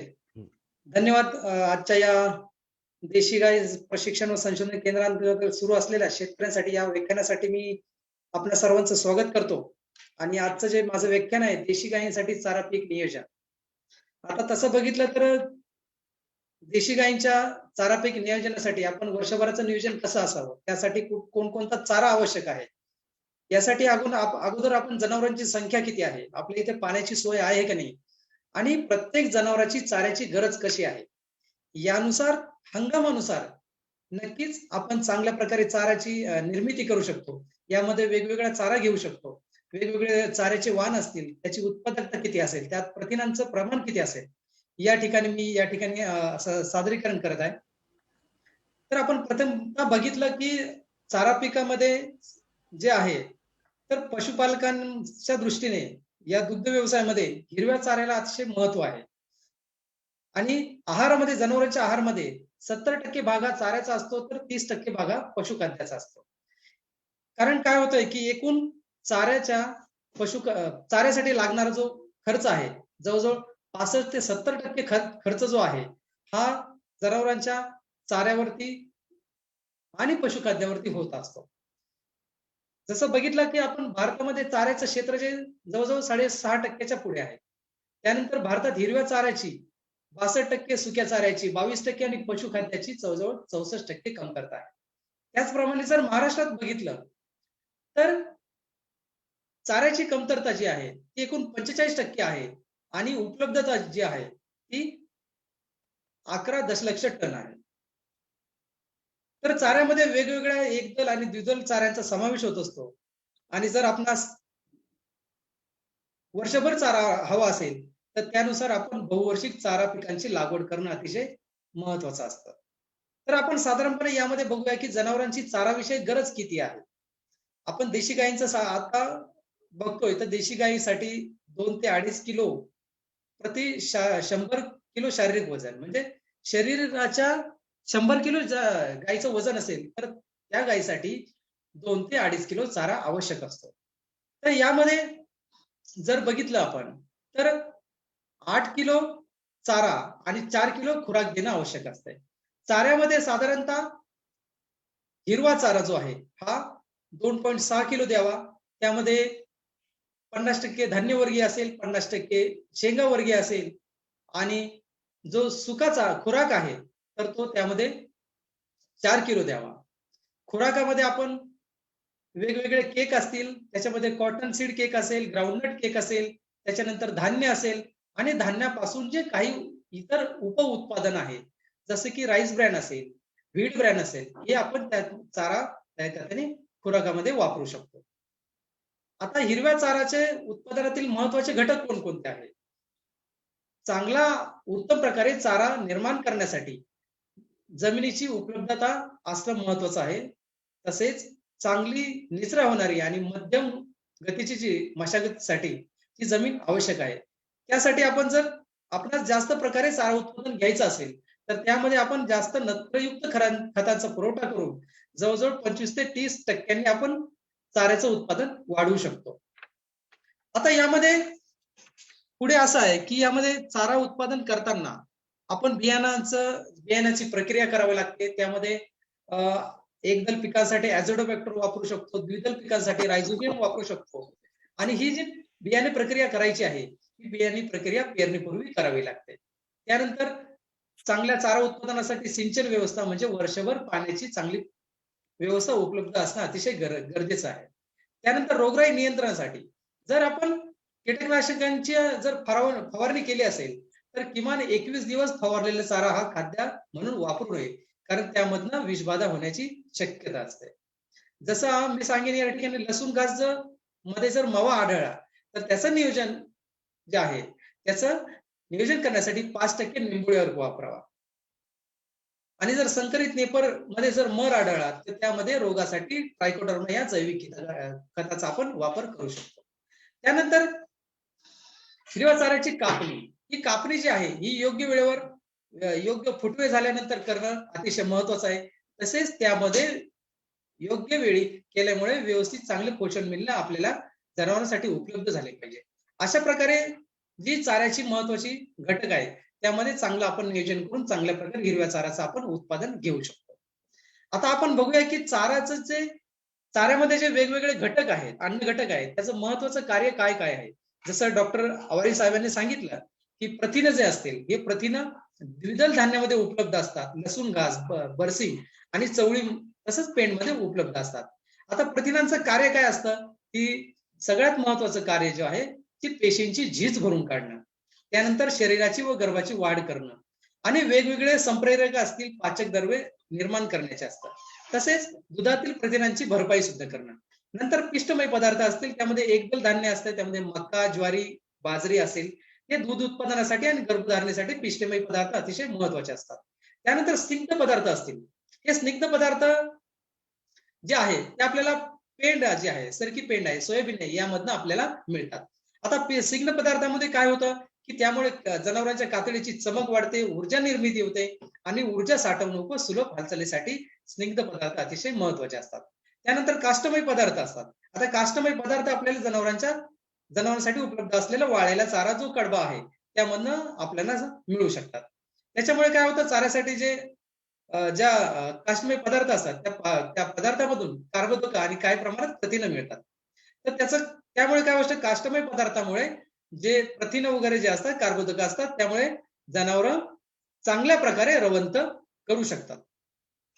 त्यानंतर विविध क्षार जे असतील, आता विविध क्षार जे असतील ते आपण ज्या वेगवेगळ्या चाटण विटा गोठ्यामध्ये ठेवतो त्या ज्या आहेत त्याच्यामुळे आपल्याला चांगल्या प्रकारे क्षार मिळू शकतात आणि शरीरातील विविध क्रियांसाठी लागणारे सर्व क्रियांचे संतुलन राखण्यासाठी, जसं गर्भाशयाच्या जीवनसत्व असतील, कार्यक्षमतेसाठी आणि रोग प्रतिकारक शक्ती वाढवण्यासाठी क्षार जे आहे ते जनावरांच्या आहारात असणं अतिशय महत्वाचं आहे. आता चाऱ्यामध्ये असणारं जे पाणी आहे तर ते जे आहे हिरवा चारामध्ये पाणी जे असतात त्यामुळे काय होतं, शरीरातील सर्व जीव रासायनिक क्रिया जे असते व इतर सर्व क्रिया चांगल्या होण्यासाठी हंगामानुसार शारीरिक तापमान संतुलन राखण्यासाठी पाणी अतिशय महत्वाचं असतं. पुढे आपण बघूया की वर्षभर हिरवा चाराचं नियोजन आपण कसं करू शकतो. यासाठी वेगवेगळ्या हंगामानुसार नियोजन करावं. आता या ठिकाणी मी जवळजवळ खरीप हंगामाचं या ठिकाणी मी नियोजन दिलं आहे. यामध्ये जवळजवळ 60 आर क्षेत्र दिलेले आहे. त्यामध्ये एकूण 28.5 प्रति प्लॉट मध्ये टन चारा उत्पादन होतो. यामध्ये वेगवेगळ्या लागवडीच्या वेळेनुसार आपण वेगवेगळ्या पीक जे आहे यामध्ये यशवंत घेऊ शकतो. त्यानंतर मका, चवळी, ज्वारी अशा प्रकारे खरीपासाठी आपण नियोजन करू शकतो. पुढे आपण बघूया की परत खरीपासाठी जे नियोजन असेल त्यामध्ये आपण लसूण घास घेऊ शकतो, यशवंत हे घेऊ शकतो, नंतर बरसीम घेऊ शकतो, मका घेऊ शकतो. अशा प्रकारे सुद्धा नियोजन आपण घेऊ शकतो. आता उन्हाळी हंगामामध्ये आपण काय करू शकतो, 60 एकर जे क्षेत्र आहे, 60 आर जे क्षेत्र आहे यामध्ये लसूण घास बहुवर्षीय घेऊ शकतो. त्यानंतर बहुवर्षीय यशवंत घेऊ शकतो. त्यानंतर मका, चवळी या पिकांचं लागवड करून आपण योग्य वेळी आपण लागवडीचं नियोजन करून आपण या 28.5 प्रति प्लॉट मधून आपण टन उत्पादन घेऊ शकतो. त्यानंतर आपण बघूया की चारा पिकाचं वर्गीकरण कसं आहे. आता जी वैरण असेल किंवा हिरवा चारा असेल यामध्ये आपल्याला वर्षभर हिरवा चारा किंवा वैरण मिळण्यासाठी प्रत्येक ऋतूनुसार आपल्याला नियोजन करणं अतिशय महत्वाचं आहे. आता ऋतुमानानुसार म्हटलं की आपण खरीप, रब्बी, उन्हाळी हंगाम आणि बहुवार्षिक या प्रकारे आपण नियोजन करू शकतो. त्यामध्ये खरीप म्हटलं की पावसाळा जो आहे त्यामध्ये आपण मका, ज्वारी, बाजरी, चवळी, स्टायलो अशा प्रकारे आपण पिकाची लागवड करू शकतो. त्यानंतर रब्बी हंगाम म्हटला जो हिवाळा आहे त्यामध्ये आपण लसूण घास, बरसीम, मका इत्यादी आपण लागवड करू शकतो. तसंच उन्हाळी जो आहे त्यामध्ये चवळी, मका, ज्वारी घेऊ शकतो. आणि बहुवार्षिक जो आहे त्यामध्ये आपण एकदल आणि द्विदल चाऱ्याचं नियोजन करून आपण चांगल्या प्रकारे चाऱ्याचं नियोजन करू शकतो. त्यानंतर आपण वनस्पती शास्त्राच्या दृष्टीने चाऱ्याचं वर्गीकरण म्हटलं त्यामध्ये एकदल चारा आला म्हणजे किंवा तृणवर्गीय चारा आला. त्यामध्ये ज्वारी, मका, बाजरी अशा प्रकारे जे चारे आहे यात प्रथिनांचं प्रमाण कमी असतं, मात्र शर्करा आणि काष्टमय पदार्थ जास्त प्रमाणात असतात. जसं आपण काष्टमय पदार्थांचं मागे महत्व बघितलं. त्यानंतर द्विदल चारा आहे किंवा जो डाळवर्गीय चारा आहे यामध्ये आपण चवळी घेऊ शकतो, लसूण घास घेऊ शकतो, सुबाबळ आहे, स्टायलो आहे. यामध्ये काय होतं, प्रथिनं, स्निग्ध खनिजे यांचं प्रमाण जे आहे ते अधिक असतात, मात्र शर्करा व काष्टमय पदार्थाचे जास्त प्रमाणातही असतात. त्यानंतर आपण गवत जे म्हणाल तर गवतामध्ये गजराज घेऊ शकतो, मार्वेल घेऊ शकतो, अंजन घेऊ शकतो. अशा प्रकारचे आपण गवत घेऊ शकतो. त्यानंतर विद्यापीठाने विकसित केलेले जे अधिक उत्पादन देणारे जे चारा पिकाचे सुधारित वाण आहेत त्यामध्ये ज्वारी आहेत, ज्वारीची रुचिरा, मालदांडी आहेत, फुले अमृत आहे, बाजरी आहे, त्यामध्ये जायंट बाजरा आहे, राजको बाजरा आहे, संकरित नेपियर जो आहे त्यामध्ये गजराज आहे, यशवंत आहे, फुले जयवंत आहे. त्यानंतर मका आहे, यामध्ये मकामध्ये आफ्रिकन टॉल, मांजरी कंपोजट, नंतर ओट मध्ये केंट आरो आहे म्हणजेच फुले हरिता, फुले सुरभी आहे. नंतर चवळीमध्ये श्वेता आहे. नंतर लसूण घास जो आहे त्यामध्ये RL 88 आहे. नंतर आनंद 2 आहे, आनंद 3 आहे. बरसीम मध्ये वरदान आहे, नंतर मेस्कावी आहे, नंतर GB1 आहे, स्टायलो हेमेटा आहे आणि फुले क्रांती आहे आणि मार्वेलमध्ये मार्वेल 8, मार्वेल 40 अशा प्रकारे अधिक उत्पादन देणारे चारा पिकाचे सुधारित वाण विद्यापीठामध्ये उपलब्ध आहे. त्यानंतर आपण बघाल की मका. आता मका जे आहे तर मका हे जे आहे तर मक्याला आपण चारा पिकांचा राजा म्हणतो, कारण मका हे तृणवर्गीय धान्य पीक वर्गातील वर्षभर घेतले जाणारं चारा पीक असलं तरी यापासून मक्यापासून आपल्याला वर्षभर चारा मिळू शकतो. आता यासाठी आपल्याला मध्यम ते भारी प्रकारची जमीन आवश्यक असते. त्यानंतर पेरणी जी आहे ते आपण खरीप ते जून मध्ये करू शकतो आणि रब्बीमध्ये ऑक्टोबर ते नोव्हेंबर, उन्हाळी हंगामामध्ये फेब्रुवारी ते मार्च मध्ये आपण मक्याची पेरणी करू शकतो. त्यानंतर याच्यामध्ये सुधारित वाण जे आहे हे आफ्रिकन टॉल आहे, मांजरी कंपोजिट आहे, गंगा सफेद आणि गंगा 5. त्यानंतर हेक्टरी बियाणं जे आहे 75 किलो हेक्टरी बियाणं मकासाठी लागेल. त्यानंतर 30 सेंटीमीटर पेरणीचं अंतर ठेवायचं आहे आणि खते जे आहे ते 10 टन शेणखत किंवा कंपोस्ट खत देऊ शकतो आपण. त्यानंतर 50 किलो नत्र, 50 किलो स्फुरद आणि 50 किलो पालाश. शेवटी जो पालाश आहे तो पेरणीच्या वेळी द्यावे आणि 50 नंतरचं 50 किलो नत्र जे आहे ते पेरणीनंतर साधारणतः 20 ते 30 दिवसांनी द्यावे. आता मक्याची कापणी, ही कापणी करताना एक गोष्ट लक्षात ठेवणं अतिशय महत्वाचं आहे. जवळजवळ 65 ते 7 दिवसांनी कापणी करणं आवश्यक आहे. म्हणजेच 65 ते 60 दिवसांनी म्हणजे 50% मकाचं पीक जे आहे हे फुलोऱ्यात असताना कापणी करणं आवश्यक आहे. त्यामधनं आपल्याला अतिशय चांगल्या प्रकारचे वेगवेगळ्या प्रकारचे अन्न घटक आपल्या गायींसाठी मिळू शकते.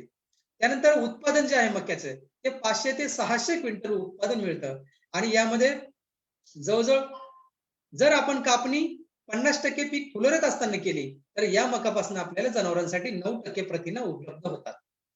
त्यानंतर पुढे बघूया आपण ज्वारी. ज्वारीसाठी जमीन मध्यम ते भारी असणं आवश्यक आहे.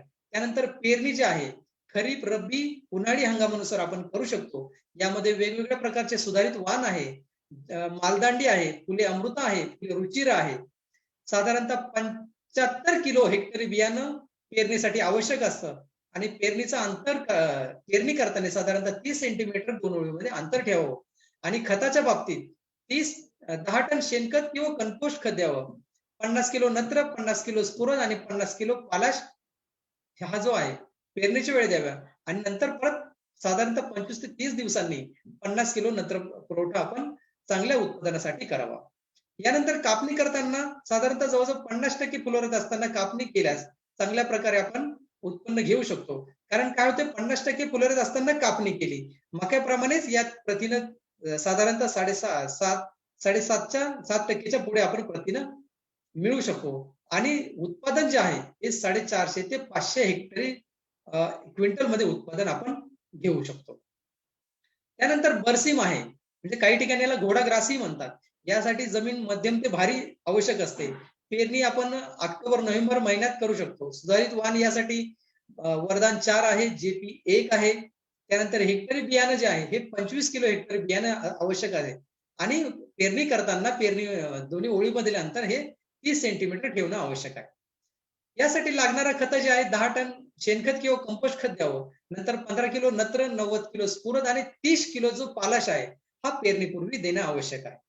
त्यानंतर कापणी जी आहे ही कापणी आहे साधारणतः 2 महिन्यांनी करणं आवश्यक आहे आणि नंतर साधारणतः 1 महिन्याच्या अंतराने कापणी रेग्युलर आपण यामध्ये नेहमी आपण घेऊ शकतो. या बरसीम मधनं जवळजवळ 16 ते 19% पर्यंत प्रथिनं म्हणजे सर्वात जास्त प्रथिनं आपल्याला बरसीम मधनं मिळू शकतात. या बरसीमचं साधारणतः हेक्टरी क्विंटल उत्पादन जे आहे ते जवळजवळ 600 ते 700 क्विंटल हेक्टरी उत्पादन आपण मिळवू शकतो. त्यानंतर स्टायलो आहे. स्टायलो साठी हलकी ते मध्यम जमीन आवश्यक असते. त्यासाठी जुलै ते ऑगस्ट मध्ये पेरणी आपण करू शकतो. त्यानंतर फुले क्रांती आणि स्टायलो हेमेटा हे सुधारित वाण उपलब्ध आहे. साधारणतः 10 किलो हेक्टरी बियाणं आवश्यक असतं आणि यामध्ये खत जे आहे 20 किलो नत्र देऊ शकतो आपण आणि 40 किलो स्फुरद आवश्यक आहे. जवळजवळ एका वर्षामध्ये 4 ते 5 कापण्या होतात आणि यामध्ये जवळजवळ 12 ते 14% प्रथिने मिळतात आणि उत्पादन जे आहे ते जवळजवळ 250 ते 350 क्विंटल हेक्टरी उत्पादन आपण यामध्ये स्टायलोमध्ये मिळवू शकतो. पुढे आपण बघूया की जायंट बाजरा. तर जाईंट बाजरा जी आहे यासाठी सुद्धा हलकी ते मध्यम जमीन आवश्यक असते आणि पूर्व मशागत करताना नांगरट किंवा 2 वेळा कुळवणी करून घ्यावी. नंतर यामध्ये जाईंट बाजरा जे आहे, राजको बाजरा आणि हे आपण सुधारित वाण जे आहे हे वापरू शकतो. आणि पेरणी जी आहे, ही पेरणी जी आहे हे 15 जून ते 15 जुलै या दरम्यान करावी. आणि उन्हाळ्यामध्ये फेब्रुवारी ते मार्च मध्ये जाईंट बाजाराची पेरणी करणं आवश्यक आहे. यासाठी जवळजवळ हेक्टरी जे बी आहे हे 10 यामध्ये खत जे आहे हे 10 टन शेणखत, कंपोस्ट खत, जवळजवळ 15 किलो नत्र आणि 40 किलो स्फुरद आणि 30 किलो पालाश पेरणीच्या वेळी द्यावे. नंतर आणखी आपण बघूयात की पुढे यामध्ये जी कापणी होते, अतिशय चांगलं जोमाने पीक आल्यानंतर जवळजवळ 2 महिन्यांनी आपली कापण्या आपल्याला उपलब्ध होऊ शकतात आणि जवळजवळ 6 ते 9% प्रथिनं मिळून यामध्ये हेक्टरी जे उत्पादन जे आहे हे जवळजवळ 400 ते 450 क्विंटल आपणास होऊ शकतं. त्यानंतर संकरित नेपीर आहे. यामध्ये संकरित नेपीर जो आहे यामध्ये मध्यम ते भारी जमीन आवश्यक असते. त्यामध्ये सुधारित वाण गजराज आहे, नंतर यशवंत आहे, फुले जयवंत आहे. ही जवळजवळ 25,000 ठोंबे जी आहे ती हेक्टरी बी आवश्यक असते. याची ठोंब विद्यापीठाकडे सुद्धा उपलब्ध आहे.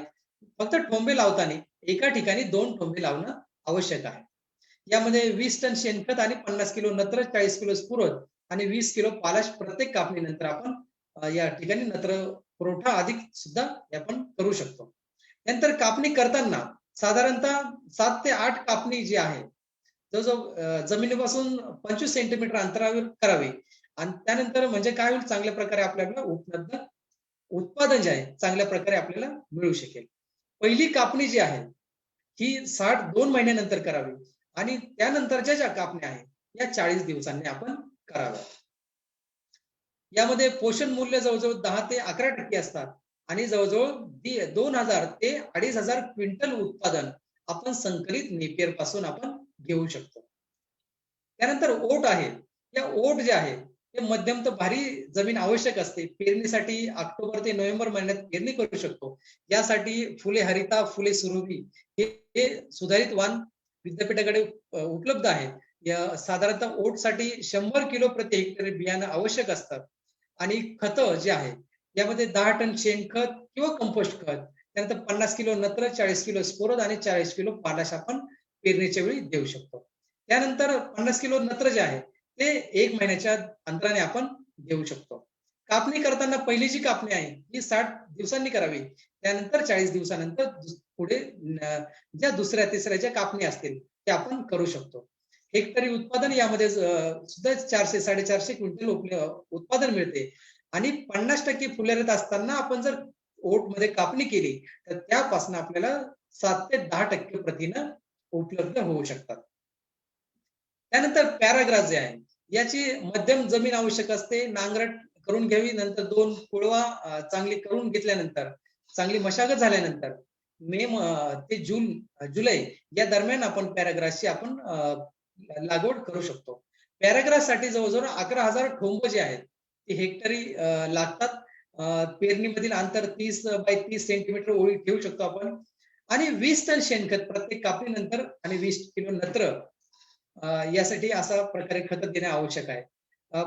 प्रति वर्षामध्ये 7 ते 8 कापण्या होतात आणि हेक्टरी जे उत्पादन जे आहे ते 1400 ते 1600 क्विंटल पॅराग्रास पासून आपल्याला मिळू शकेल. त्यानंतर लसूण घास. आता लसूण घास अतिशय महत्वाचा असतो. त्यामध्ये प्रथिनं अतिशय जास्त प्रमाणात असतात. जवळजवळ 22% पर्यंत प्रथिनं यामधून आपल्याला उपलब्ध होऊ शकतात. आणि यामध्ये सुधारित वाण जे आहेत ते RL 88, सिरसा 9 आणि आनंद 2 आणि 3 अशा प्रकारचे वाण उपलब्ध असतात. यामध्ये रब्बी हंगामात पेरणी करावी लागते, म्हणजेच ऑक्टोबर ते नोव्हेंबर महिन्यात चांगल्या प्रकारे जमिनीची मशागत करून पेरणी करावी. आणि हेक्टरी बियाणं जे आहे ते जवळजवळ 25 किलो हेक्टरी बियाणं आवश्यक असतं. पेरणीमधील ते 2 ओळीतील अंतर 30 सेंटीमीटर ठेवावं. आणि खताच्या बाबतीत असेल तर 40 टन शेणखत, कंपोस्ट खत आणि 15 किलो नत्र, नंतर 150 किलो स्फुरद आणि 40 किलो जो पालाश आहे हा पेरणी वेळी द्यावा. नंतर पुन्हा 15 किलो नत्र, 50 किलो स्फुरद किंवा 100 किलो DAP जे आहे हे 4 महिन्यांनी आपण नंतर द्यावे. त्यामुळे लसूण घास चांगल्या प्रकारे जोमाने वाढेल आणि आपल्याला चांगल्या प्रकारे उत्पन्न या ठिकाणी मिळू शकेल.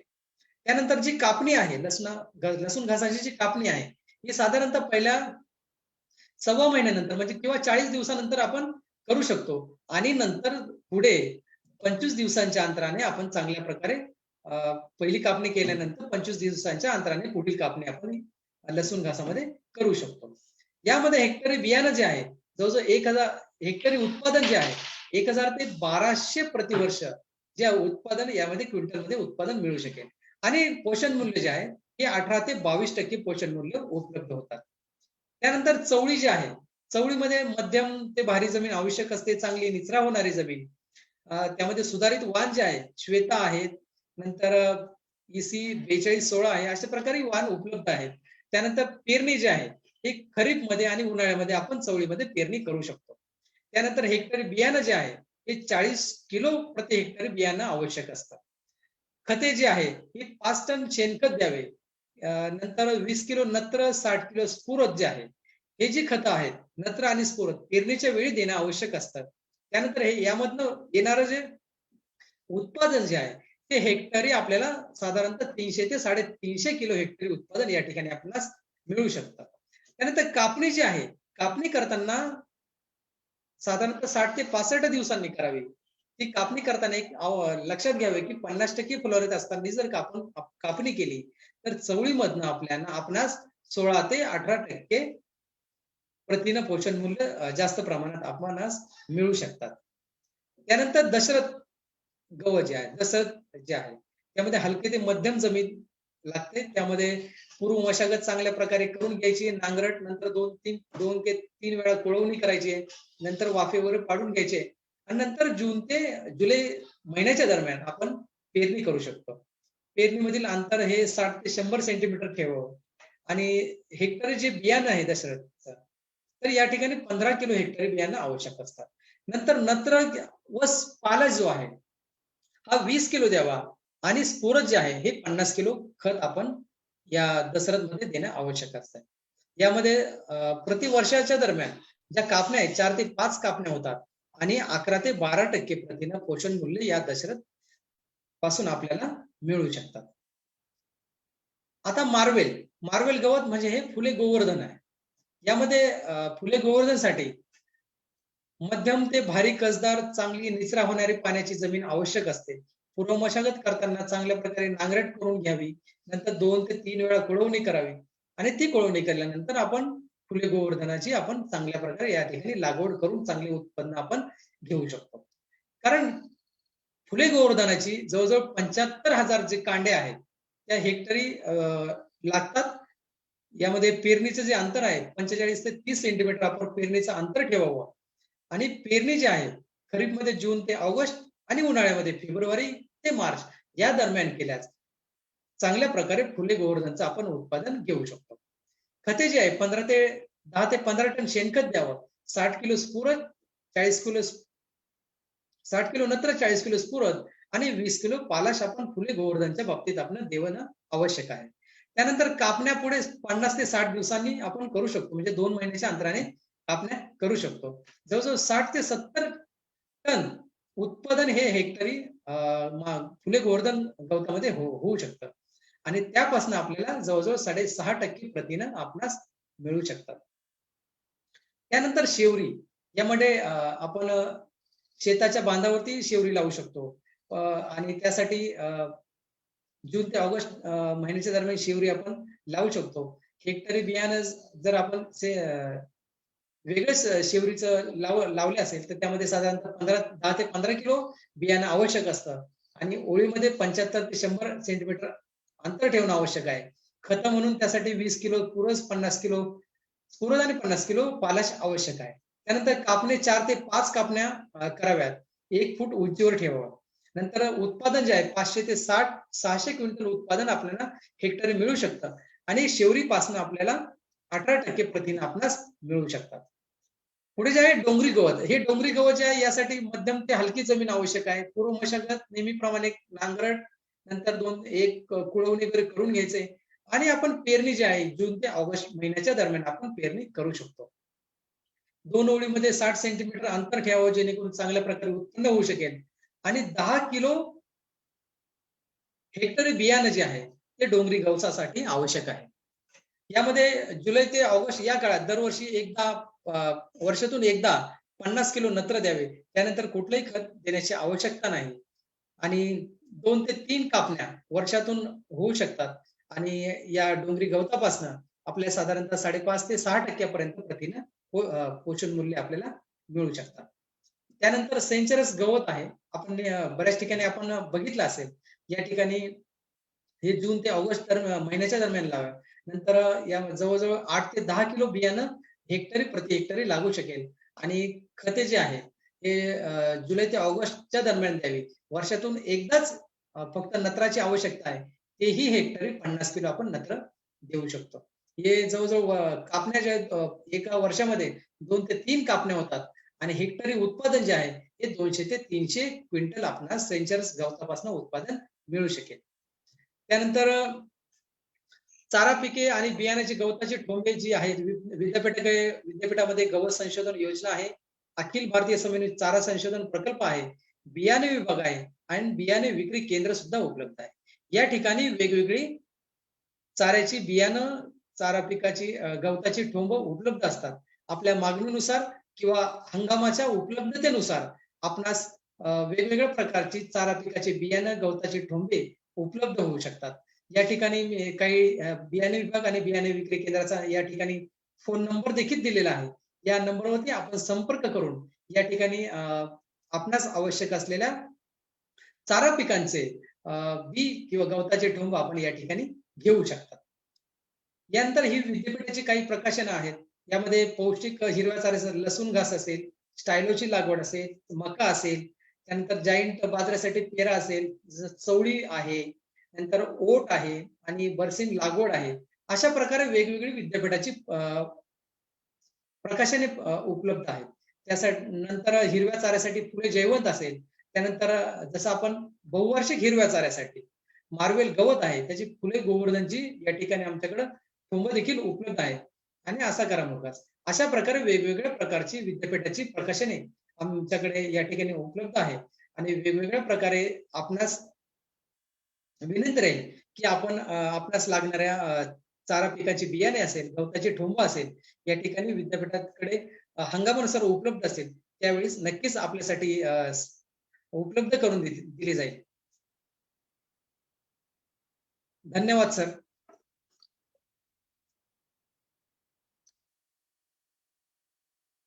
पाटील सर. हा, धन्यवाद अडांगळे सर.